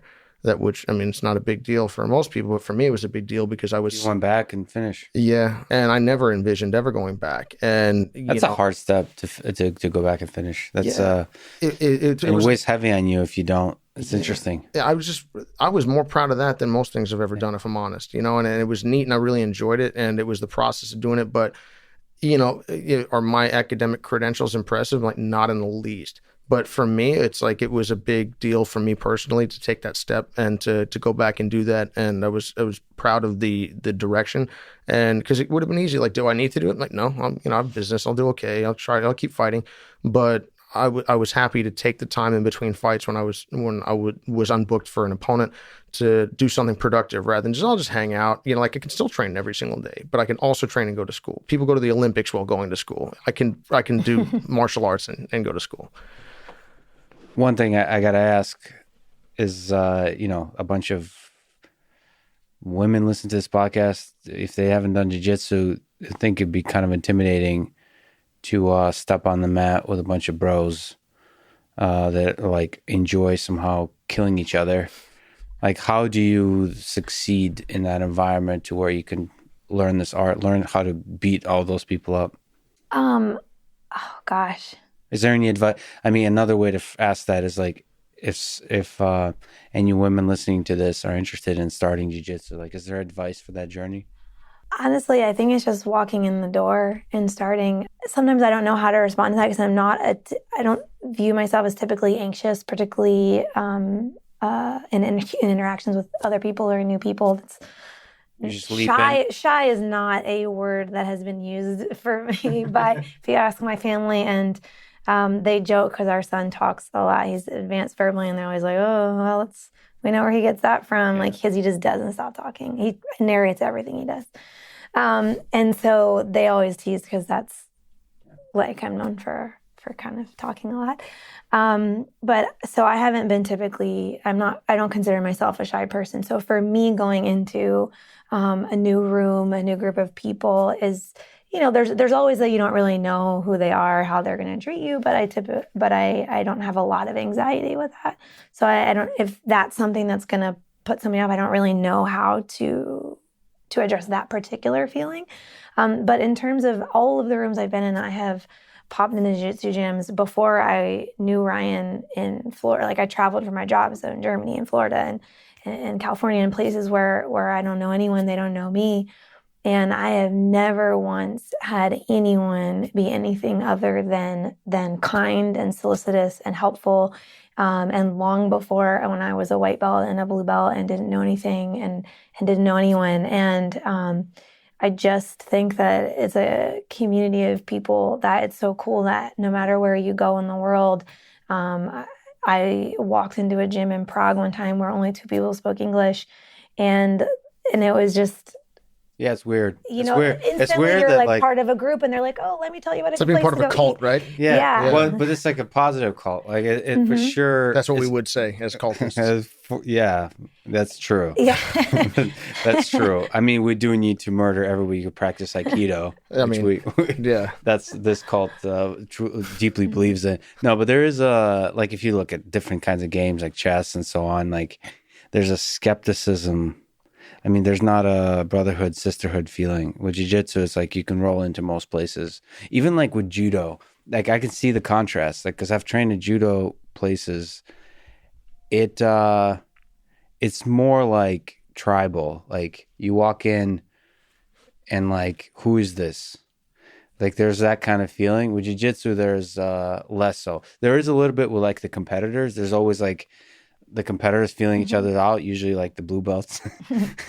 But like outside of that, in terms of if you don't get if you walk in with the vibes of just loving the art and just wanting to have a good time, you're like, welcome. It's really cool. It's really fascinating. It's a really great thing, I think. And as a woman, I think you think you're walking into these rooms of these, big, strong, tough guys. And if anything, I would say that they're almost like much more solicitous when a woman comes in there, and not like they're just like hitting on you all the time. It's just that you walk in and everyone is like, oh, cool. You want to do this thing that I love. Let me make sure you have a good experience and take care of you. And I think that's an experience that I hope people have when they come into our gym, and that I've always felt when I walked into other gyms. And so, we try our best to make that comfortable. And it can be a little uncomfortable because when you walk into a male-dominated environment, there's conversations and topics. There's a different style of camaraderie and joking that a lot of men will do that maybe some women are more uncomfortable with. I grew up with 4 brothers, so I kind of maybe was a little more desensitized to that. And I worked for the Department of Defense for a while too. So before I so you were with the government. Yeah. So I did that. So I'm for a already while skeptical. College. Yeah. I left. I'm not. Oh, you left. I'm not going to ask you about UFOs then, because you're not going to tell me the truth. No, they exist. Yeah, no, you just freaked out a lot of people. Okay. But yeah, by the way, where's your school? Because people always ask like where. Well, we're outside of Washington, D.C. in Northern Virginia in Falls Church. You always want to pick like what's the best school if I travel to this place, or if I want to move to this place. So that's obviously we're biased, but we're in the Washington, D.C. area. The best. Okay, we just took a little break. Now we're back. Let me ask you one thing that a bunch of people are curious about. You're one of the innovators. First of all, you're one of the great innovators and philosophers and thinkers in jiu-jitsu, right? But you're also one of the innovators in terms of leg locks and the 50-50 position, and just like the fact that legs have something to do in jiu-jitsu. The other popularizer, innovator in the space is John Danaher and his whole group of guys. Do you have thoughts about their whole system of leg locks and their ideas about jiu-jitsu and so on? Sure. I guess, obviously, John and the students at Henzo have been able to do fantastic things competitively in the past number of years. And, you mentioned innovators in that kind of, section of jiu-jitsu. I'd love to bring up some guys like Dean Lister, of course, Masakazu Imanari. In fact, a lot of what was going on in like 90s Japan, like combat submission wrestling, there was some crazy gnarly stuff that it's on grainy VHS tape. But like stuff that if people were doing now, they go, oh my God, that's brand new. Like there's, it's been, I think these are things that have been around for a while in various places. I first learned the 50-50 position, just like the leg entanglement of it, from Brandon Vera, actually at a seminar at Lloyd Irvin's Martial Arts, I think in 2005. He learned it from Dean Lister, who used it to submit Alexandre Kakareko, a really, really tough no-gi guy at ADCC in the run that Dean made to the gold medal in the absolute division, which was a great performance at the time, first American to do that. And I actually saw a video. I mean, first off, Boss Rutan actually broke, I think, Guy Mesger's foot with a 50-50 heel hook. That he actually grabbed his heel and his toes and went like, and in Pancrase, it's back when they had like the man panties and the high boots on. Yeah. And dude, that was gnarly. Boss Rutan is underappreciated as he double grab and just twist. Like his leverage is leverage. That's like a toe hold that that goes the other way, and it's like it either doesn't work or breaks in half. And he's people don't often think of Boss Rutan as an innovator, but he is in a way. Like he, talk about like Elon Musk and first principles thinking in terms of physics. Mm-hmm. He like just feels like he just gets the job. He figures out like the simplest way to get the job done of breaking things and establishing control and hurting people. Remember that was back in the day. If you listen to Boss Rutan do any like commentary for any of the big MMA shows or any MMA show way back when, anytime guys were clinching, he's like, the guy should roll for a knee bar. He was saying that way back when, and now people are doing it all the time with varying degrees of success. It's funny. It's like, it's also tough to be, I think, like a breakaway thinker. I mean, groupthink is a real thing and group inertia. And it's neat to see, particularly at a time when maybe that type of stuff was less accepted, someone going, hey, I'm gonna run off in this other direction. I think, whoever, the inventor of electricity in my mind is a lot more impressive than whomever, not to say that the person down the line isn't impressive, that comes up with an interesting way to use it. Mm-hmm. Both are cool, but when you think about just can you imagine we're sitting here, we're like, yeah, people, I'm going to build an airplane. You're like, what are you talking about? It's crazy. People don't fly. I'm like, no, I'm going to do it. And of course, it's not going to be as good as the airplane down the line, the iterative things that happen later on. But just being able to go to dream something into existence that you haven't seen before and then make it happen, like takes an unbelievable like strength of character and almost like a force of will, because you have you're blazing a trail that hasn't been walked before. That's the BJ Penn factor in, winning the Jiu-Jitsu World Championship, first non-Brazilian to do that. That was back in 2001. And then Rafael Lovato later on. It's like he's, both of those guys are so unbelievably impressive in my mind for the same reason, because they were out there winning at a time when that wasn't a common thing. Not that it's easy to win now. It's just there's not a psychological hurdle that needs to be leapt. I remember, when I was early in jiu-jitsu, like Americans weren't winning the world championships at any belt. I mean, we all knew BJ Penn because BJ Penn did it, but it was really, really uncommon. Now it happens, on a semi-regular basis. Of course, the Brazilians are still strong. Europeans are still strong. But and Australians are coming on as well. But it's definitely kind of an interesting thing. So to come back to John Danaher and the Henzo team, obviously they're doing fantastic things. John's had some really, really great innovation there, and the systematization and the methodology that they're using is great, and it's neat to see that it's getting out there. I would just also I would encourage people to make sure that they're, catching up on their history, because obviously, John's a brilliant instructor and has done things, for the sport that are fantastic, that haven't been done before. But, none of us exist in a vacuum, and I've learned things from everywhere else. So, John would say the same, I'm sure.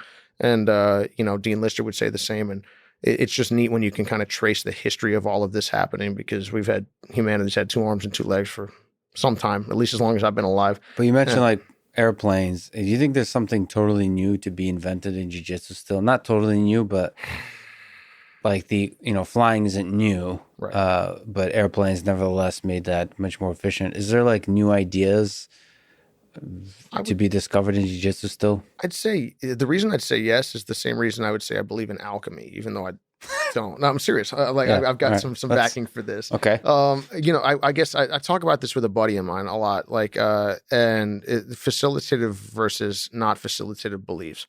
And if I don't believe something is possible and I do no investigation towards it, I'll never find something, even if it's there. It's almost like it's no different than me walking up on a group of people and going like, oh man, look at these jerks, this is going to suck, versus me going, oh, I wonder what these guys are up to. I'm about to have two very different conversations, even though the players in the game are no different. My internal constitution has changed because of how I've decided to approach the situation. So although I wouldn't personally want to spend all my time trying to turn lead into gold, because I don't believe that it's likely to work, only a person who's willing to spend his or her life in that pursuit will actually get to the bottom of that. And also in the pursuit of that, they're likely to find other things. So I think a lot of times the idea is that humanity is pushed forward by, again, it's another Orson Scott Card one. It's like, human beings are in this slog. It's paraphrasing, just in this slog over time. And then periodically humanity gives birth to genius, like someone that invents the wheel, invents electricity, pushes us forward, comes up with the idea of governance that doesn't, just start and end with the point of a sword, and, these aren't common things. These are unbelievable advancements that, just me sitting here, I didn't come up with them, but I just get the benefit of it. So I guess what I would say is a lot of times these ideas are called crazy, like as we discussed on kind of offline, it's like, Einstein was brilliant in his 20s. And it was brilliant before that, I would suspect, but basically, gets recognized later on in life. And of course, we all thought those were great ideas. The man was probably roundly mocked for giant chunks of his life. Yeah. And I guess so it's neat I would say there's definitely in my mind things that, even if it's just combinations and new to me, new ways to see things, new ways to understand, different depth of understanding, possibly new things, new positions, new ideas. Because even if that's not true, the process of going through and acting as if it is and believing like that and focusing and trying to investigate will make any of us, will push us all forward. Whereas sitting there, obsessing over the cult of our current knowledge, I think is the biggest danger and the biggest cause of stagnation that exists anywhere. Yeah. And it starts with believing the impossible, which is kind of interesting. One of the things that's really inspiring to me is to see people out there, which sadly are rare, who kind of have a combination of two things. One is they have a worldview that includes a lot of ideas that are crazy, and the second part is they're exceptionally focused and competent in bringing that whatever the ideas in that worldview to reality. So there's certainly a lot of people with crazy ideas. There's a lot of conspiracy theorists. They have way out there beliefs about things, but they're not doing much to like make build stuff grounded and like they're not engineers or whatever. They're just like espousing different crazy ideas. But that's why you get like the Elon Musk type characters. And the reason I bring him up a lot is because like there's not many others to bring up. It's like there's not many examples of it through history. The guy's convinced that we're going to colonize Mars. And basically, everybody on Earth thinks that's insane. Everyone except the guy that's going to do it, right? Except that's going to do it. And like you can imagine, like a couple hundred years from now, people will. First of all, they certainly won't remember the haters. They won't remember all the people. If they do remember them, they'll remember them in a sense like people were silly to think that this isn't the obvious path forward. Like from a perspective, that's what Elon talks about. Like it's obvious that we're going to expand throughout the universe. Like so from his perspective. Right. Like, but to me, it is also obvious because like either we destroy ourselves. Or we'll expand beyond Earth, there's not many. It's not. Maybe it's not completely obvious. I guess I share that worldview.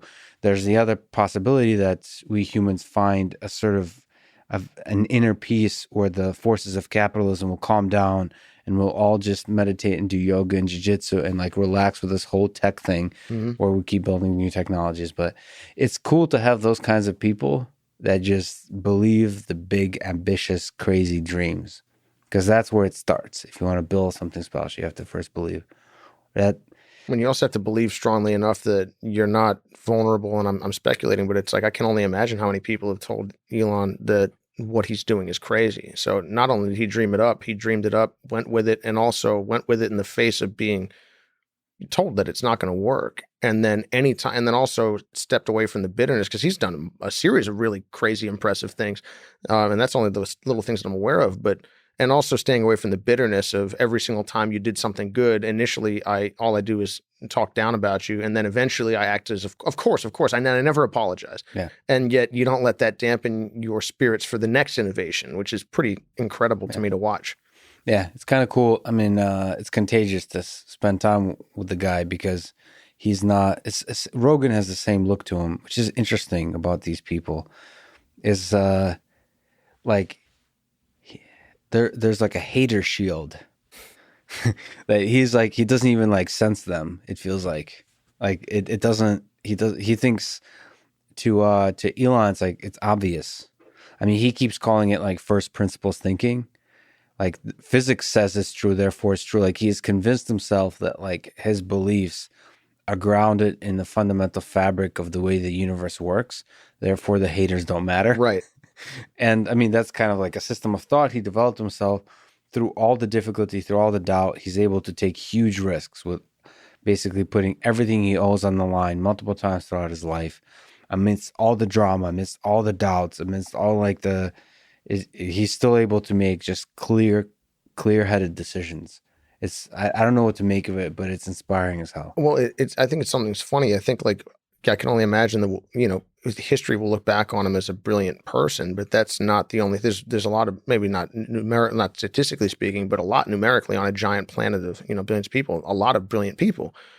Well, time, place, luck, fortune, all that other stuff, but at the same time, that clearly isn't the only determining thing in making Elon Musk. And obviously I don't know the guy from Adam, but it's an interesting thing that it's not just his intellect, his belief system, his structure, how he's viewing the world. Like that's, did he reason his way to that? Did he not? What other factors came in? I'm really curious about that because I guess it's again, I feel really strongly about people's belief structure and how they view the world being more important than the engine behind it. It makes someone resilient or not. It makes someone positive or not, because you could have 10,000. I think about this for competitive stuff. You could have 10,000 things going properly and one thing going improperly. If you focus on the improper, you'll probably fix it at a certain point, which is good, facilitated for development in the long term. But if you had to go and try to perform a task in the next 5 minutes, and you're focusing on the negative, your confidence and your belief in the positive outcome of the future is likely to be damaged. Whereas you could have 25 things going wrong, but you go, man, I sure am happy to be alive. How fortunate I am. This is great. I have problems to solve. This is awesome. Versus I list the problems and I start bitching about them. Both of them are technically accurate, but it's, I guess, different lenses. And I think that's a really neat thing to see, someone, exemplifying that for us. So maybe to look at the fighting world, there's a million questions I can ask here. Like one, you mentioned BJ Penn. You first of all, you're undefeated in the UFC, and one of the fights you've had is against BJ Penn, which is kind of an incredible fight. You won Performance of the Night. What did it feel like to face BJ Penn and to beat him definitively as you did? Like, what's that whole experience like? I'll be honest, I didn't know if I was going to ever be able to fight again after beating Gray Maynard in 2016. I've had a couple of periods of those. I was about to join the Army, actually, when I was 30, before the UFC, before Jen sent me over to Ultimate Fighter. I didn't want to go because I was like, one, they're never going to pick me. Two, I'd be terrible for TV. Three, I'll probably say something. I'm going to get, burned to death in the streets. I'm like, this isn't a great idea. And then she said, well, go out there, see what happens, do it anyway. You'll regret it if you didn't. And then I ended up doing Ultimate Fighter. And then, so I fought 3 times on the show, and then I fought for the finale. So that's 4 times in like 5 or 6 months, which was great. And then it took me a year to get another opponent. And that was Gray Maynard. And then Gray was obviously a very tough guy, managed to get a good outcome there. Then it took 2 years to fight BJ Penn. And that was, obviously I'm training all the time, every single day, and that never stops. But that was, I'll be honest, like pretty deeply frustrating because, as a human being, as an athlete, I think as an athlete, you die twice. Like you have an athletic peak or area, and then you go on with the rest of your life. But it is a microcosm for the rest of your life. It's like you're seeing the sand tick away in the hourglass or drop away. And you're going, man, these are years between 31, 32, 33. Like I'll be at my best at this time, my absolute best physically. Now, not technically, I'm a lot better now than I was before, and I plan. But at a certain point, you will, unless you're Bernard Hopkins, you will reach diminishing returns. And I guess the long wait, you can feel the clock ticking. Is this frustrating? So why did it take 2 years for BJ? That's the question people ask a lot. It's like, why does nobody want to fight right now? I don't know. They probably think they'll get infected by whatever this is, but I don't blame them. But I would. I mean, you're a really tough opponent. Is the bottom line? I'll say that I'm different. Maybe they perceive that the threat is greater than the reward. I'm hoping that now that we're ranked number 12, in the UFC rankings, that will change. And I know that if we're one more win and then we're in the top 10, that now you're there. But what I've consistently found is that like randoms want to fight, and I'm like, go away. I didn't come here for you. Because if I wanted to just fight anybody, I could go down to a Waffle House and yell until like DMX shows up, and we can fight, because he'll be at the Waffle House too. Who am I kidding? I really want to hang out with DMX.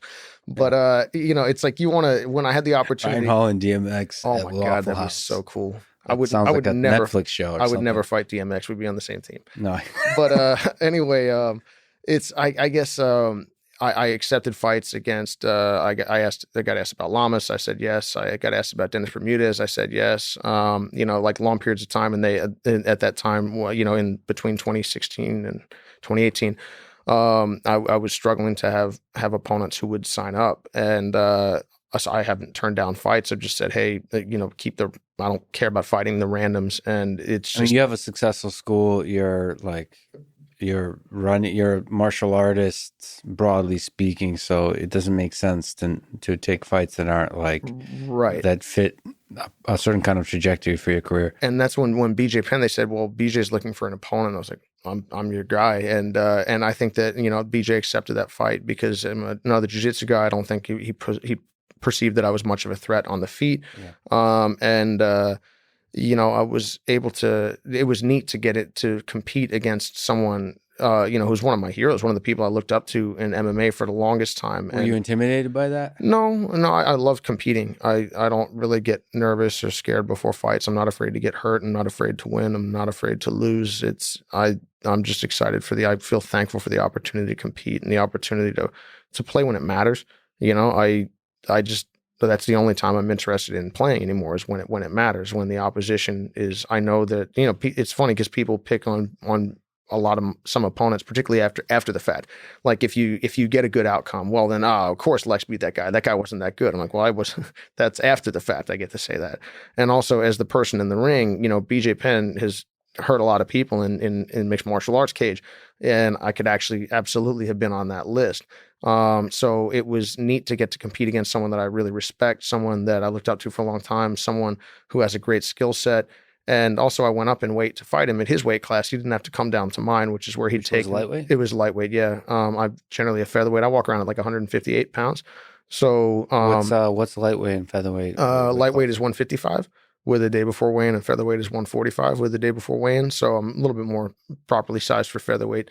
But anyway, I didn't feel like, obviously he was giving up a couple years of age, but I was giving up size and all this other stuff. And it was, I was just excited to have the opportunity to step in against someone like BJ.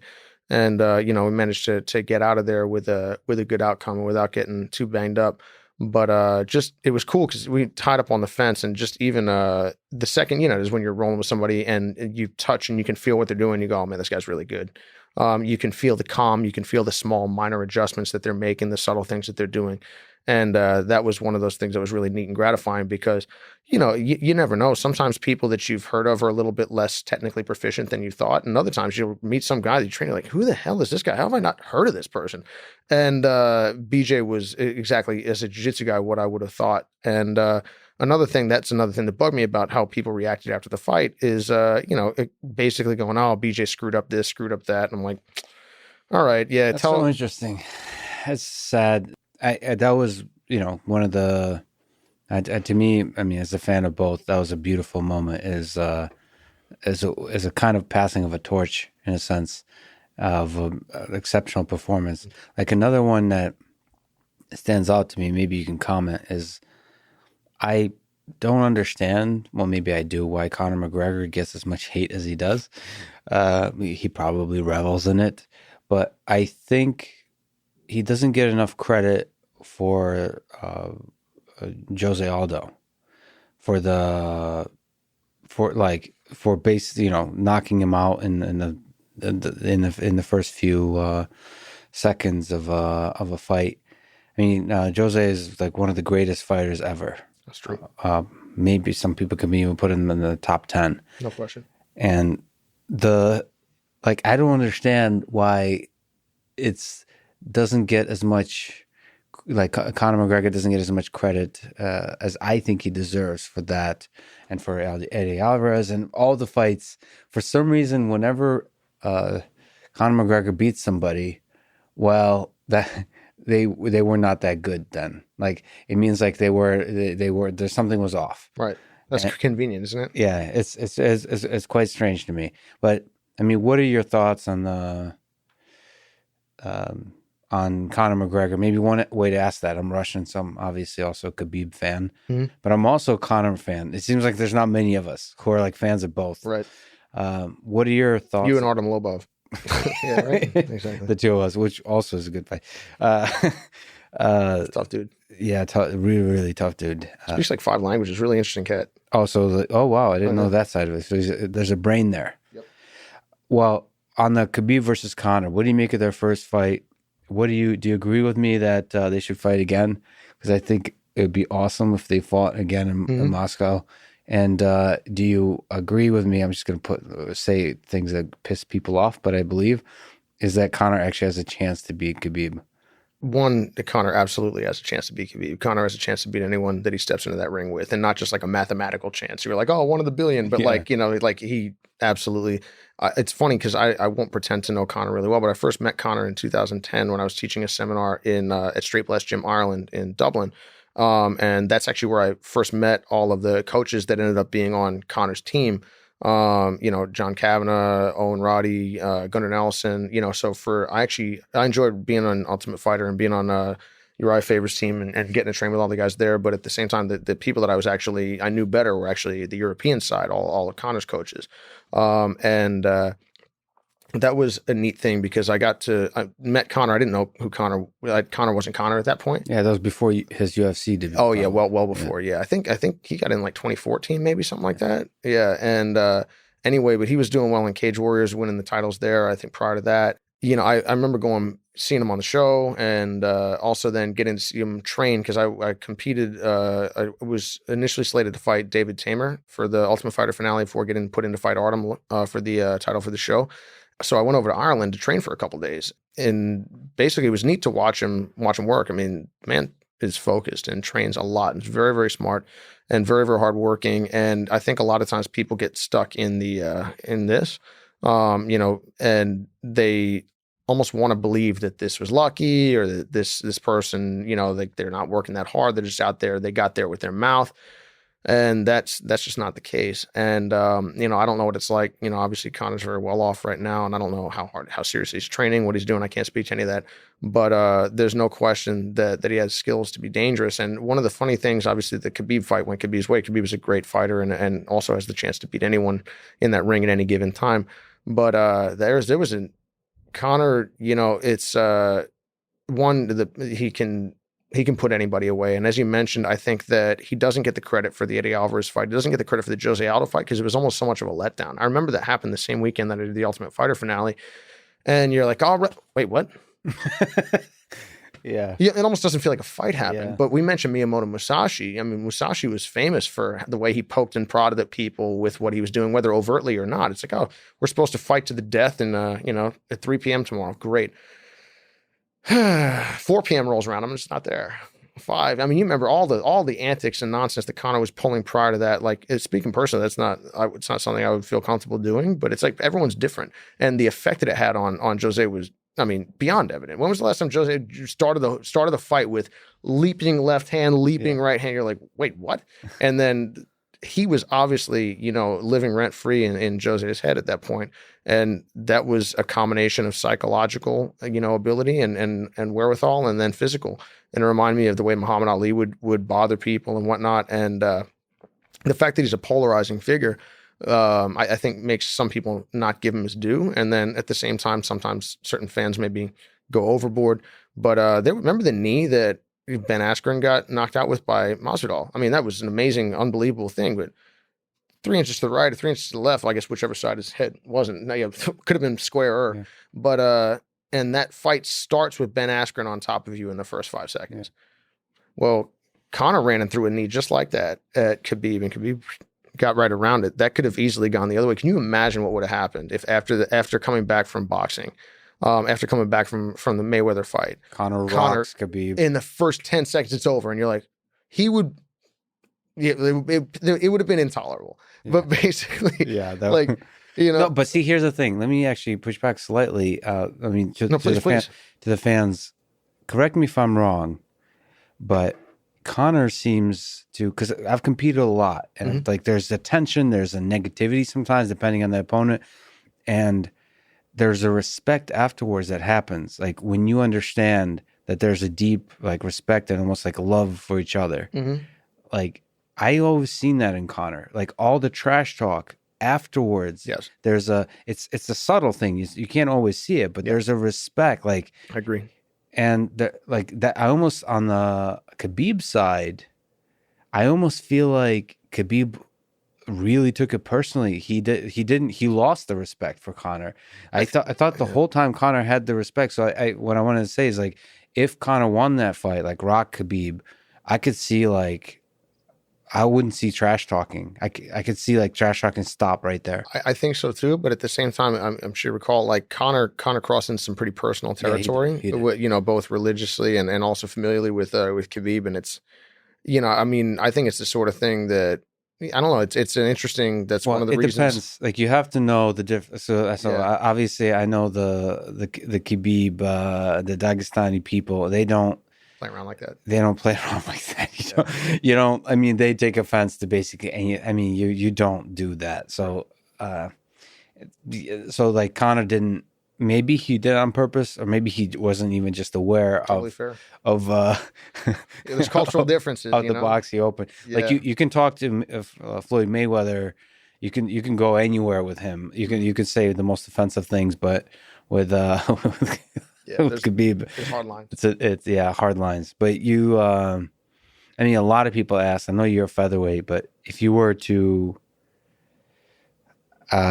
face, it feels like Khabib was one of the hardest puzzles to solve in all of mixed martial arts. Yes.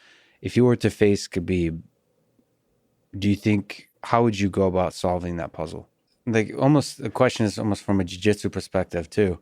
What do you do with a guy that's exceptionally good at controlling position, especially on top, very good at wrestling and taking down and controlling position? Like, let's say, so forget maybe striking, on the ground, how do you solve that guy? Like, what do you do with your guard if you get taken down, or do you create an entire system of not getting taken down or escaping? It's like, what ideas do you have for that? Well, I guess I would say, in my mind, fighting is a game of trading energy. There's two things. There's damage and there's energy. So, like, when I say energy, I mean like tired, not tired, how much gas you've got. And then damage counts, obviously, as well. I could be feeling great, and then you get to kick me in the head really hard 3 times. It doesn't matter that I could get up and run a mile. I can't get up. So anyway, I think what Khabib does is so well is he makes the fight look like a Khabib Nurmagomedov fight. He does a great job of avoiding damage on the feet for the most part, and really sucking the life out of people with how suffocating and oppressive his control is. His chain wrestling is as good as anyone we've ever seen in the UFC. It's fantastic. But that poses a really serious threat for people that need to maintain a certain amount of space and try to hurt him on the feet, because unless they're able to inflict an adequate amount of damage, they're going to, each time, let's say him taking them down as a foregone conclusion at some point. If every single time Khabib takes you down, you get right back up, it's not that big a deal. Because it's actually more, we've all experienced this. Let's say you and I are rolling, you tap me 15 times in one round. Who's more tired? Probably you are. Yeah. You whoop my ass so badly that it's like you're the only one working. But so if you're comfortable with the up and down of it, like being taken down, if you don't get hurt badly or tired on the bottom, you have a chance. But that doesn't involve just cracking him on the feet before he gets a hold of you. that's a lot. That's a lot to ask. That's a lot to ask. That's difficult to do. It seemed actually like Conor, it seemed like it when he was being kind of taken down, or the takedown attempts against Khabib, he seemed to be somewhat relaxed through the whole thing. I thought he was doing well, actually. I think that particularly for the first round, I thought he did a very good job. It's just one of those things that I think, like Khabib the fight's taking place in Khabib's world in large part. And I mean, set aside that one giant, right hand that Khabib hit Conor with. That, by the way, Conor reacted like an absolute champion. He got crushed by that overhand and then dropped, and his eyes went right back on Khabib. It was immediate, positive, great response. So even though I think that was a bit of a surprising thing, Conor reacted really, really well. But if you're going to be on bottom with Khabib for 4 rounds, that's going to be tough. And also, Conor's a way better grappler than people like to give him credit for. But he's not the type of grappler that's too tall of an order. But there are grapplers that could do that, or at least would have a much, much better shot at being able to weather that type of a storm. Do you see yourself being able to be relaxed through that kind of storm? Yes. Well, I guess I can. Remember, being savagely beaten is very relaxing. The timing of that answer was like, okay, that's a dumb question. No, that's ultimately the goal of jiu-jitsu, is to be relaxed through the fire. Right? For sure. And remember, like every UFC fighter, I win all hypothetical matchups. Yeah, for sure. That's true. Since I'm one to ask ridiculous questions, and we've been talking about sci-fi and all that kind of stuff, let me ask the kind of big question that everybody disagrees about, certainly with me, is who are the top 5 greatest MMA fighters of all time?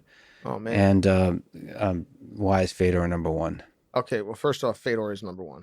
Oh, really? Oh, you yeah, agree with, right there with you. Really? Oh, yeah. Okay, excellent. Dude, talk about people that just get completely underappreciated. Even though he's never been in the, he's never succeeded in the UFC? It's not his fault it came along after him. Yeah. At the time that Fedor was at his height, the UFC was not where it was at for heavyweight fighting. I mean, not that there weren't good heavyweights there, but Fedor was unbelievable.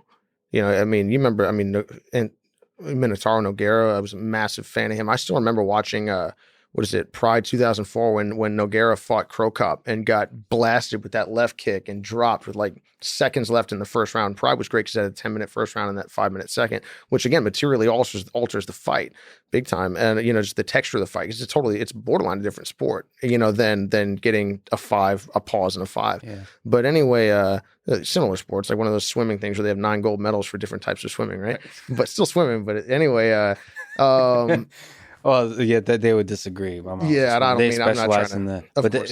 it's totally true. 10 minutes is different than 5 minutes. Sorry, I take don't drown me, swimmers. I don't swim very well. It's easy for me to downplay it. But anyway, yeah, and then So better than John Jones, like the modern era. Well, I mean, I guess it's tough to compare across eras. It would be like going and saying like, oh man, how would such and such great grappler from today fare against someone from 1995? I'm like, well, probably pretty well for them, depending upon who they are, what's going on. You know, there's some people that their skill sets might transition across eras, but a lot of times not. But that's not fair. That'd be like comparing Spartans to modern day, you know, like army guys. You're like, well, who's going to win? I'm like, well, did modern day army guys get modern day weapons? Well, yeah, but who's the toughest, ruggedest group of people at the very least? So I guess it's tough to say, but at least in my mind, the people that I think about for great fighters, their quality of opposition, their level of like lasting, like success, their level of lasting innovation, like the courage that they have to demonstrate. Because again, it's like being a big fish in a small pond takes no courage. Doesn't mean that there's nothing there, but it just requires something a little bit different. So Kazushi Sakuraba is one of my guys too. Nice. BJ Penn also. I mean, BJ Penn fought Lyoto Machida. Yeah. That's insane. You know, that was a time, it was a different sport. It was a different time in the sport where, you know, some guys were bouncing around doing different things, but so I guess the Gracie family, they never had like obviously Hoist was there, but they never, and that was definitely a different sport, weight classes being open, things like that. Yeah, but you have to say that Hoist is up there. Oh, no question. One of the greatest ever. I think so too. And again, I wouldn't be sitting here talking to you if it weren't for him. So the Gracie family as a whole, but I mean, who's the better? I think Hoist would tell you himself probably that Hickson would have handled business back then, but they didn't put him in. So again, is the greatest fighter the greatest fighter that we saw do his business. So Hoist up there for sure. What about, so this is like, nobody seems to agree with me on this, but like this connects to soccer again and Messi. It seems that people value like how long you've been a champion, how many like defenses of the championship that you've had successfully. To me, I highly value singular moments of genius. So like I don't, like if you look at Conor McGregor, he hasn't, I guess, been a champion very long, very much. Well, he didn't defend either title, right? He didn't defend any other either of the titles. But like, if you and same with Messi. If you look at Lionel Messi, there's just moments of brilliance unlike any other in history for both Conor and Messi. And people don't seem to give credit. It's like, well, how many World Cups have you won? But to me, like, why is it about this arbitrary World Cup thing or championship thing? I think it's easier for people to wrap their head around, right? It's like the NFL Combine.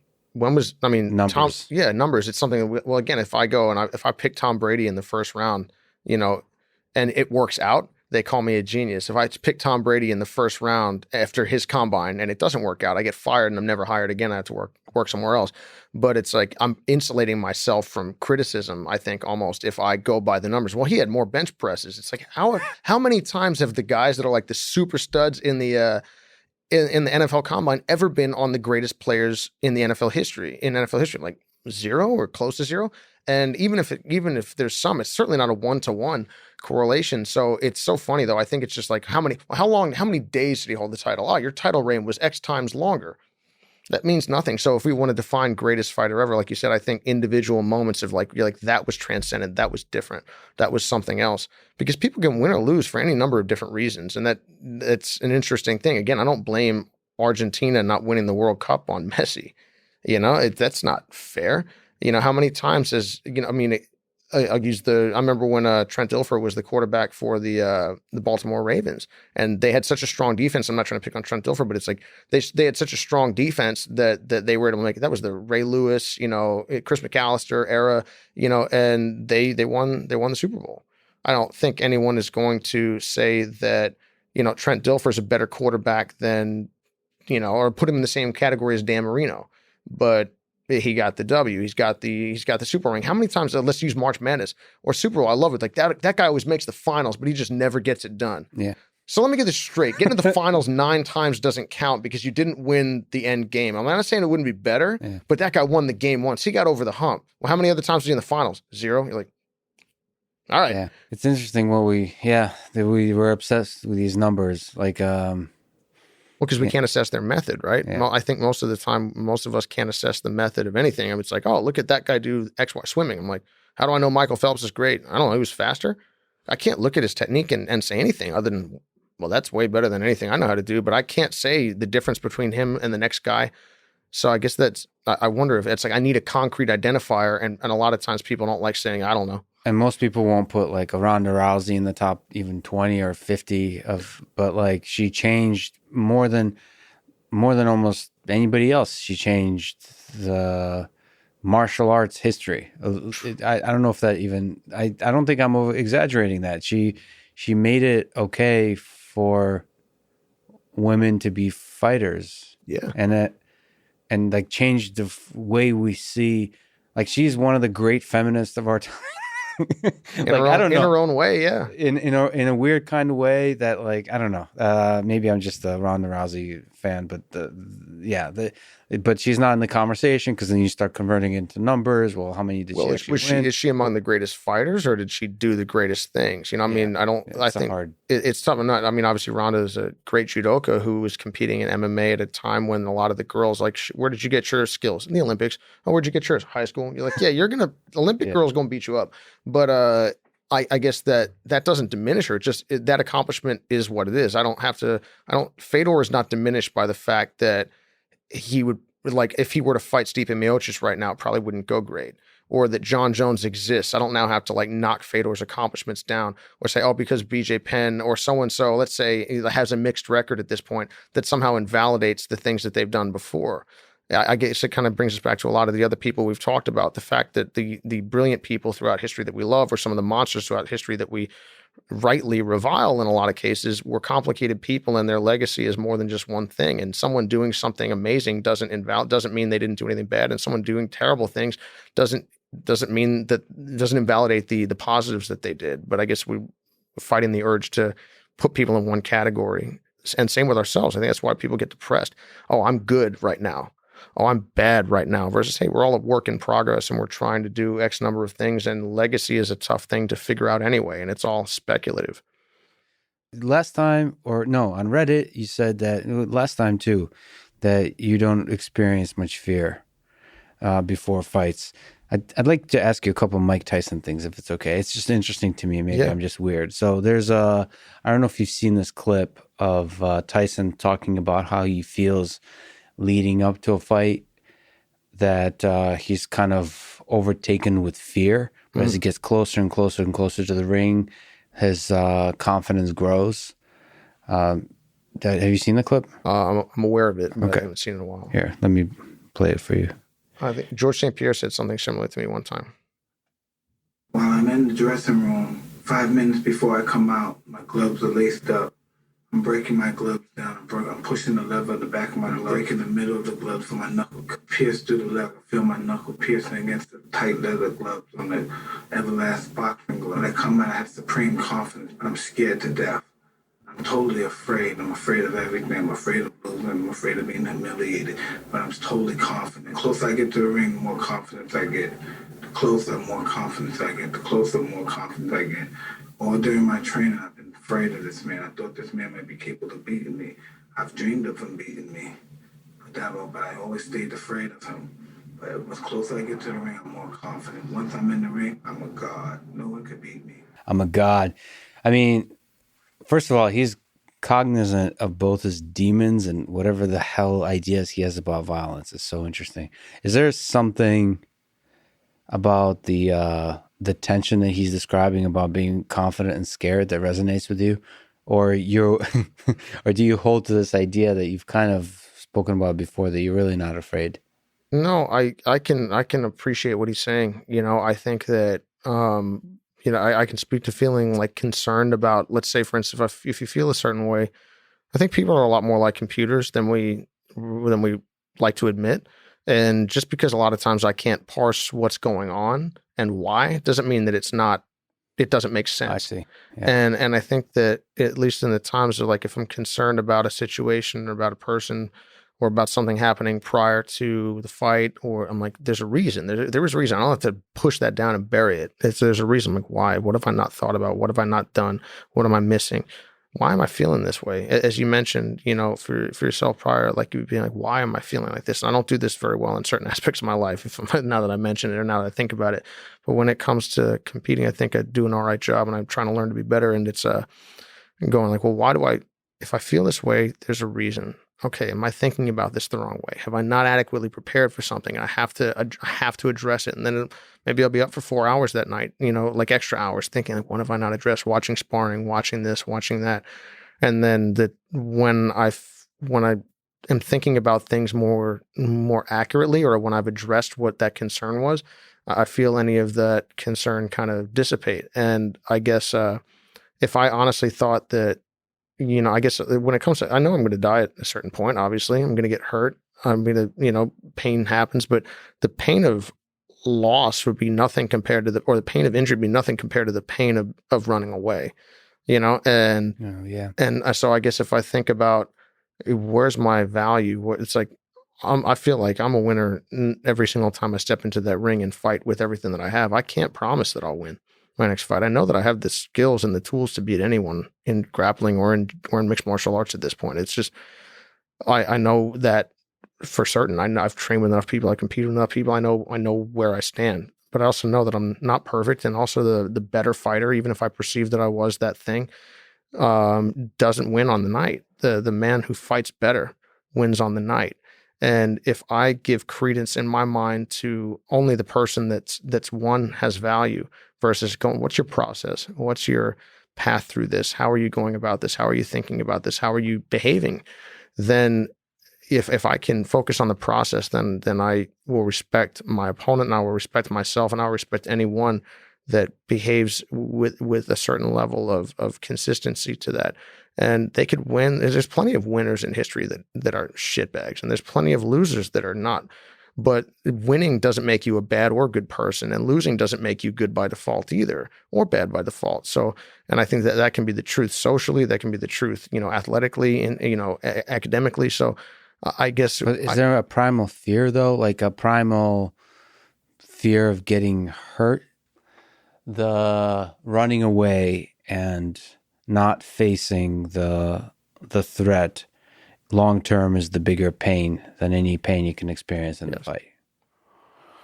That's pretty powerful. Yeah. But what about the violence of, you don't have that on your face, but like, I don't know if you've also seen Tyson talk about, he was on Rogan recently, and he was talking about, he was trying to psychoanalyze himself about why he enjoys violence so much. he called it orgasmic. I don't know have you seen that clip? I haven't. Okay, we're playing it because Trump also retweeted it, which is hilarious. I don't know how to contextualize that our president retweeted the clip of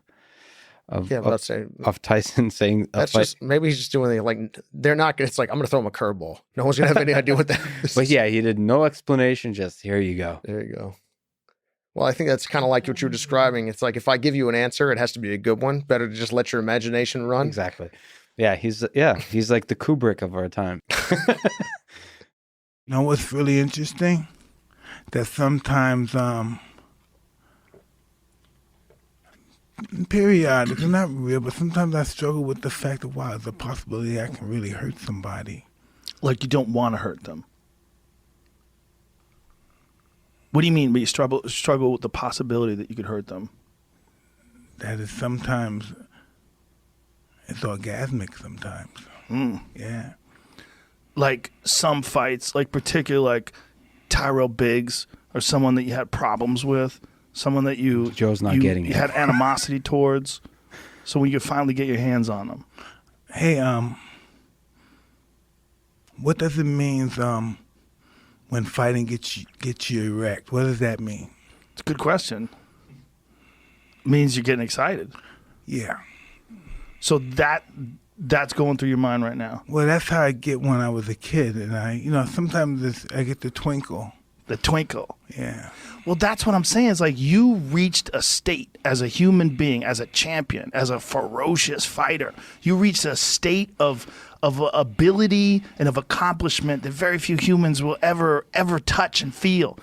That's why I'm asking you, when you're running, when you're hitting the bag, when that heart's beating again, and you know who you are. You're Mike motherfucking Tyson. So when you're doing all this shit again, you're still Mike Tyson.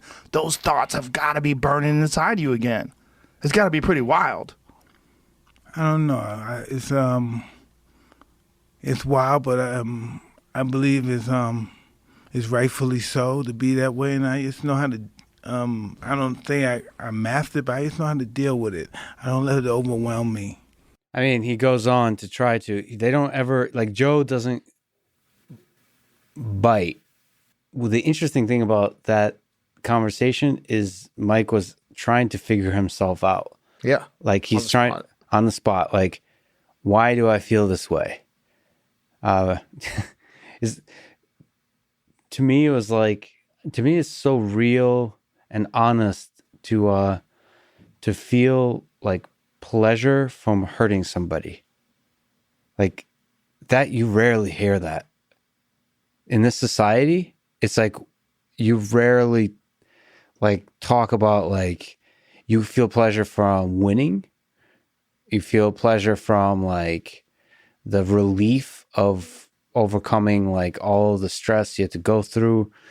Pleasure from just the specifics of the fight, the techniques you use, the maybe overcoming being down a couple rounds. But how often do you hear somebody say, I just enjoyed, he's not even saying because I hate the opponent. He's saying I enjoyed purely the violence of it. It's crazy. I mean, I don't know. It's honest. It made me ask, I wonder how many of us are cognizant of that. I'd say Mike is uncommonly, seemingly honest. I think athletes make a full-time job out of lying.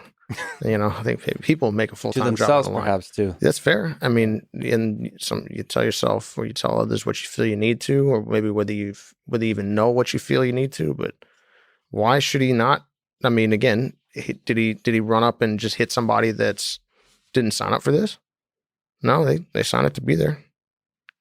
Well, that's the interesting thing about Tyson is there's that weird, non-standard behavior. I mean, your fighting style is non-standard. He's non-standard to another degree of who else has that? In jiu-jitsu, Polaris has this kind of weirdness. What's in there? There's a fear that I think most opponents would have, because it's no longer about it takes you out of the realm of it's a game. It takes us back to the thing we were talking about before, is it strips away that several layers of Ryan Hall, the podcast guest, Ryan Hall, the jiu-jitsu instructor, Ryan Hall, the jiu-jitsu competitor. It keeps going down to a point where Ryan Hall, the murderer of all things that get in his way, that lies underneath all of it seemingly. If we're in this society, we put all that aside, but it makes you wonder, now society is being tested in many ways. It makes you wonder, what's underneath there? Well, do we want the answer to that? Because I guess it's, what is it? You've seen Pulp Fiction, the best character in the movie and in the best scene in the movie. It's if my questions, if you're, what do you call it? If my answers scare you, you should cease asking scary questions. Yeah. And I guess you wonder, I mean, all of us, that's something that I think it's funny. We go, oh, that's not okay. I mean, versus maybe not appropriate for situation X, Y, or Z, but what should make any of us think? I mean, humanity is a different place now. And I mean, I'm not saying anything crazy out there, but humanity is a different place now than we were 5,000 years ago, where all of us are descended from people who have killed things with their teeth and fingernails in order to be where we are. And whether it was an animal or it was in conflict with another person. I mean, think about the chances of dying by violence now are so slim, at least in most countries, in most places, like shockingly small, thankfully. But there was a period of time, like the most period of time, where dying by violence was mostly how it went down. And I guess what would be facilitative, what would allow you to win, back to Ender's Game, what allows you, if you can't do that, you are forever subject to people who can. And that's a real thing. And, we're fortunate to find ourselves in a situation where other things matter. But that is a funny thing periodically where you'll see people like kind of jawing at each other, like in videos or out in the world, that clearly neither of them expect this to get serious. Like, I'm just going to yell at you, you're going to yell at me. And it's like this weird LARPing thing where we're both going to go on our own separate way. Yeah. All it takes is one person to be like, well, I wasn't kidding. Yeah. And it's like, oh, you'll go to jail. I'm like, oh, I know. You're going to go to the morgue. And but that can happen like that. Like society, I mean, obviously, anyway, you could jump across the table and stab me in the eye. I mean, I'd hope if you don't, and there will be consequences if you do, but not from me. From the rest of society will potentially get you at a certain point.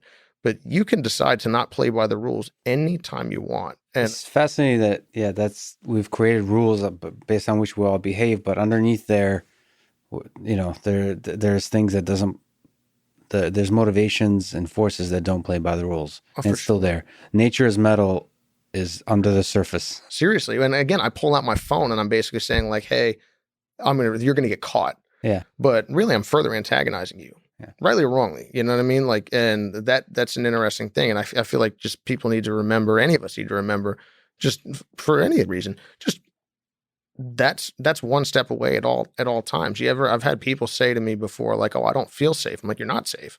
I'd kill you before you get out of this room. Nothing you do to stop that. Nothing.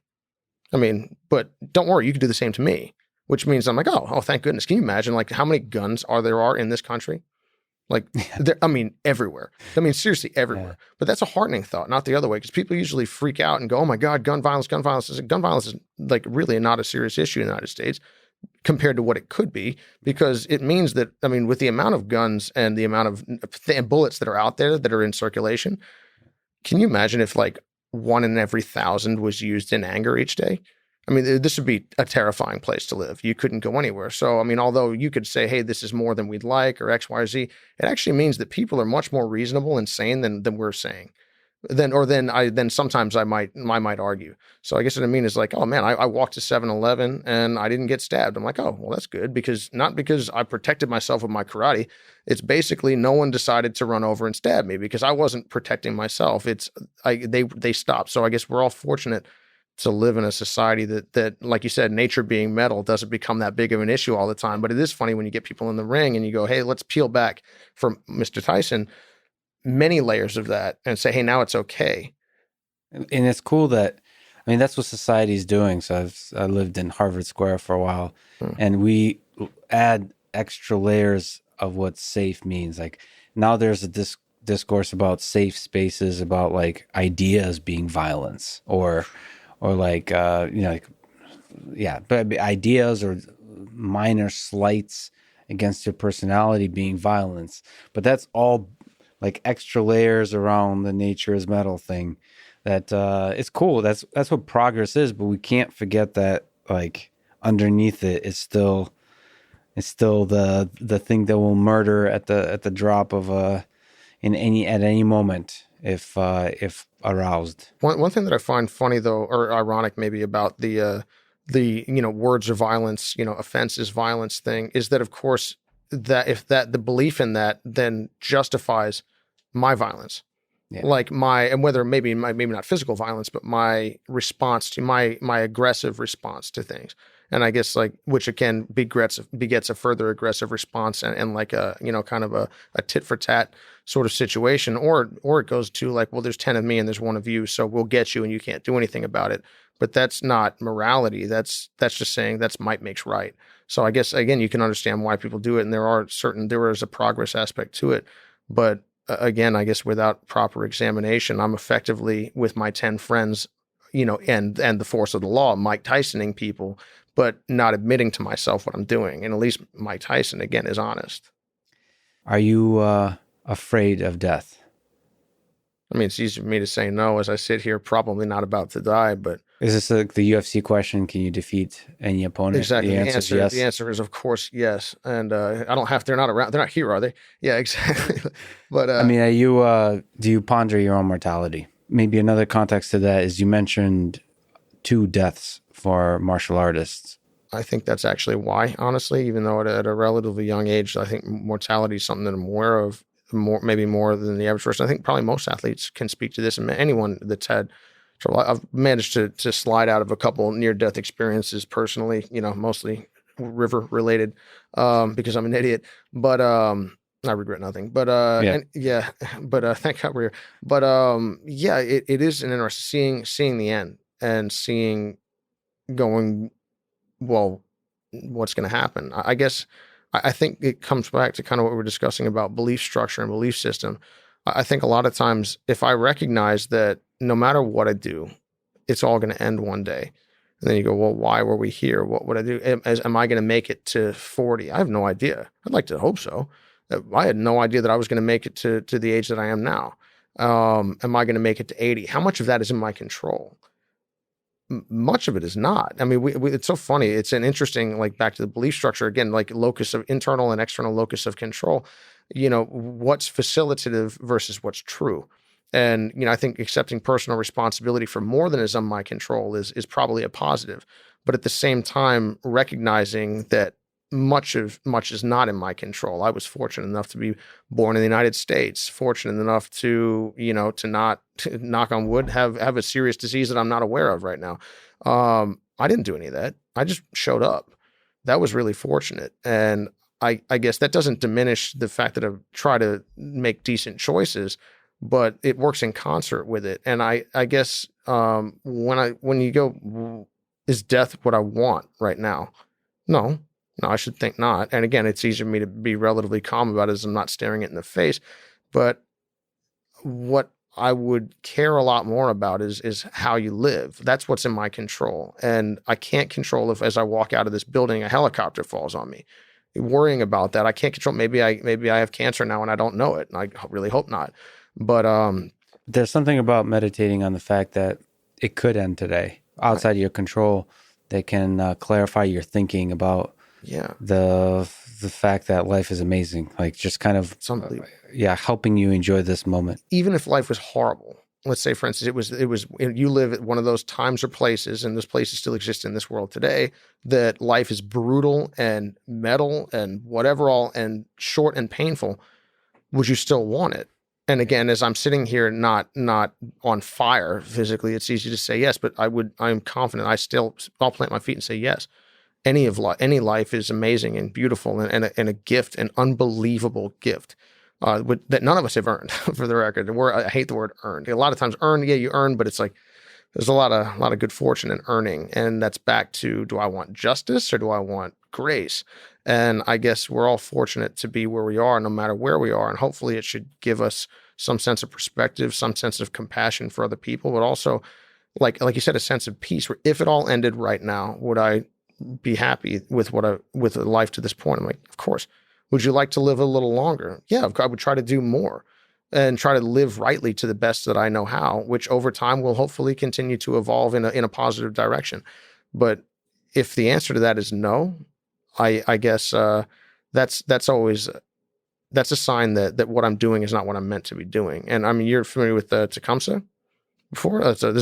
I've got one actually. If you could give me 10 seconds, I'll read this one out. This is a personal favorite, basically, and I think it sums up. I mean, again, it's one of those quotes on the internet, like when Abraham Lincoln said, "Don't believe everything you read online." But this is, it's again attributed, but it's like, so live your life that the fear of death can never enter your heart.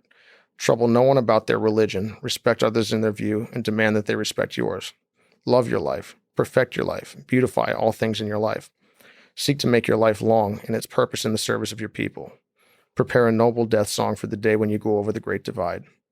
Always give a word or sign, a salute when meeting or passing a friend, even a stranger when in a lonely place. Show respect to all people and grovel to none.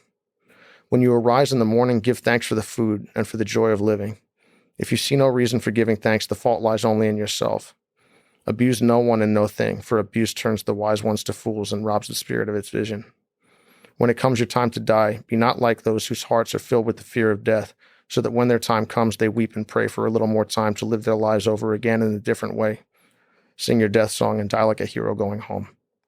Powerful words. I don't think there's a better way to end it. Let me just say, we've spoke maybe 5-6 years ago. I don't even remember when, but I'm not exaggerating saying like you had a huge impact on my life because of the podcast. You're the reason I was doing the podcast as long as I have. You're the reason I'm doing this podcast. And it's a stupid little meeting that you probably didn't know who I was. I didn't really know who you are. It was just like a magical moment. It's a flap of a butterfly wing kind of situation. And yeah, I'm forever grateful. You're one of the most inspiring people in my life. So Ryan, it's a huge honor that you would come here, Jen, and talk with me and waste all this time. I really appreciate it. It was amazing. Thank you so much, Lex. It's just been a pleasure. Really appreciate you having us on. Thank you. Thanks, brother. Thanks for listening to this conversation with Ryan Hall, and thank you to our sponsors, PowerDot, Babbel, and Cash App. Please check out these sponsors in the description to get a discount and to support this podcast. If you enjoy this thing, subscribe on YouTube, review it with 5 stars on Apple Podcasts, follow on Spotify, support on Patreon, or connect with me on Twitter at Lex Friedman. And now, let me leave you with some words from Frank Herbert in Dune. Deep in the human unconscious is a pervasive need for a logical universe that makes sense. But the real universe is always one step beyond logic. Thank you for listening and hope to see you next time.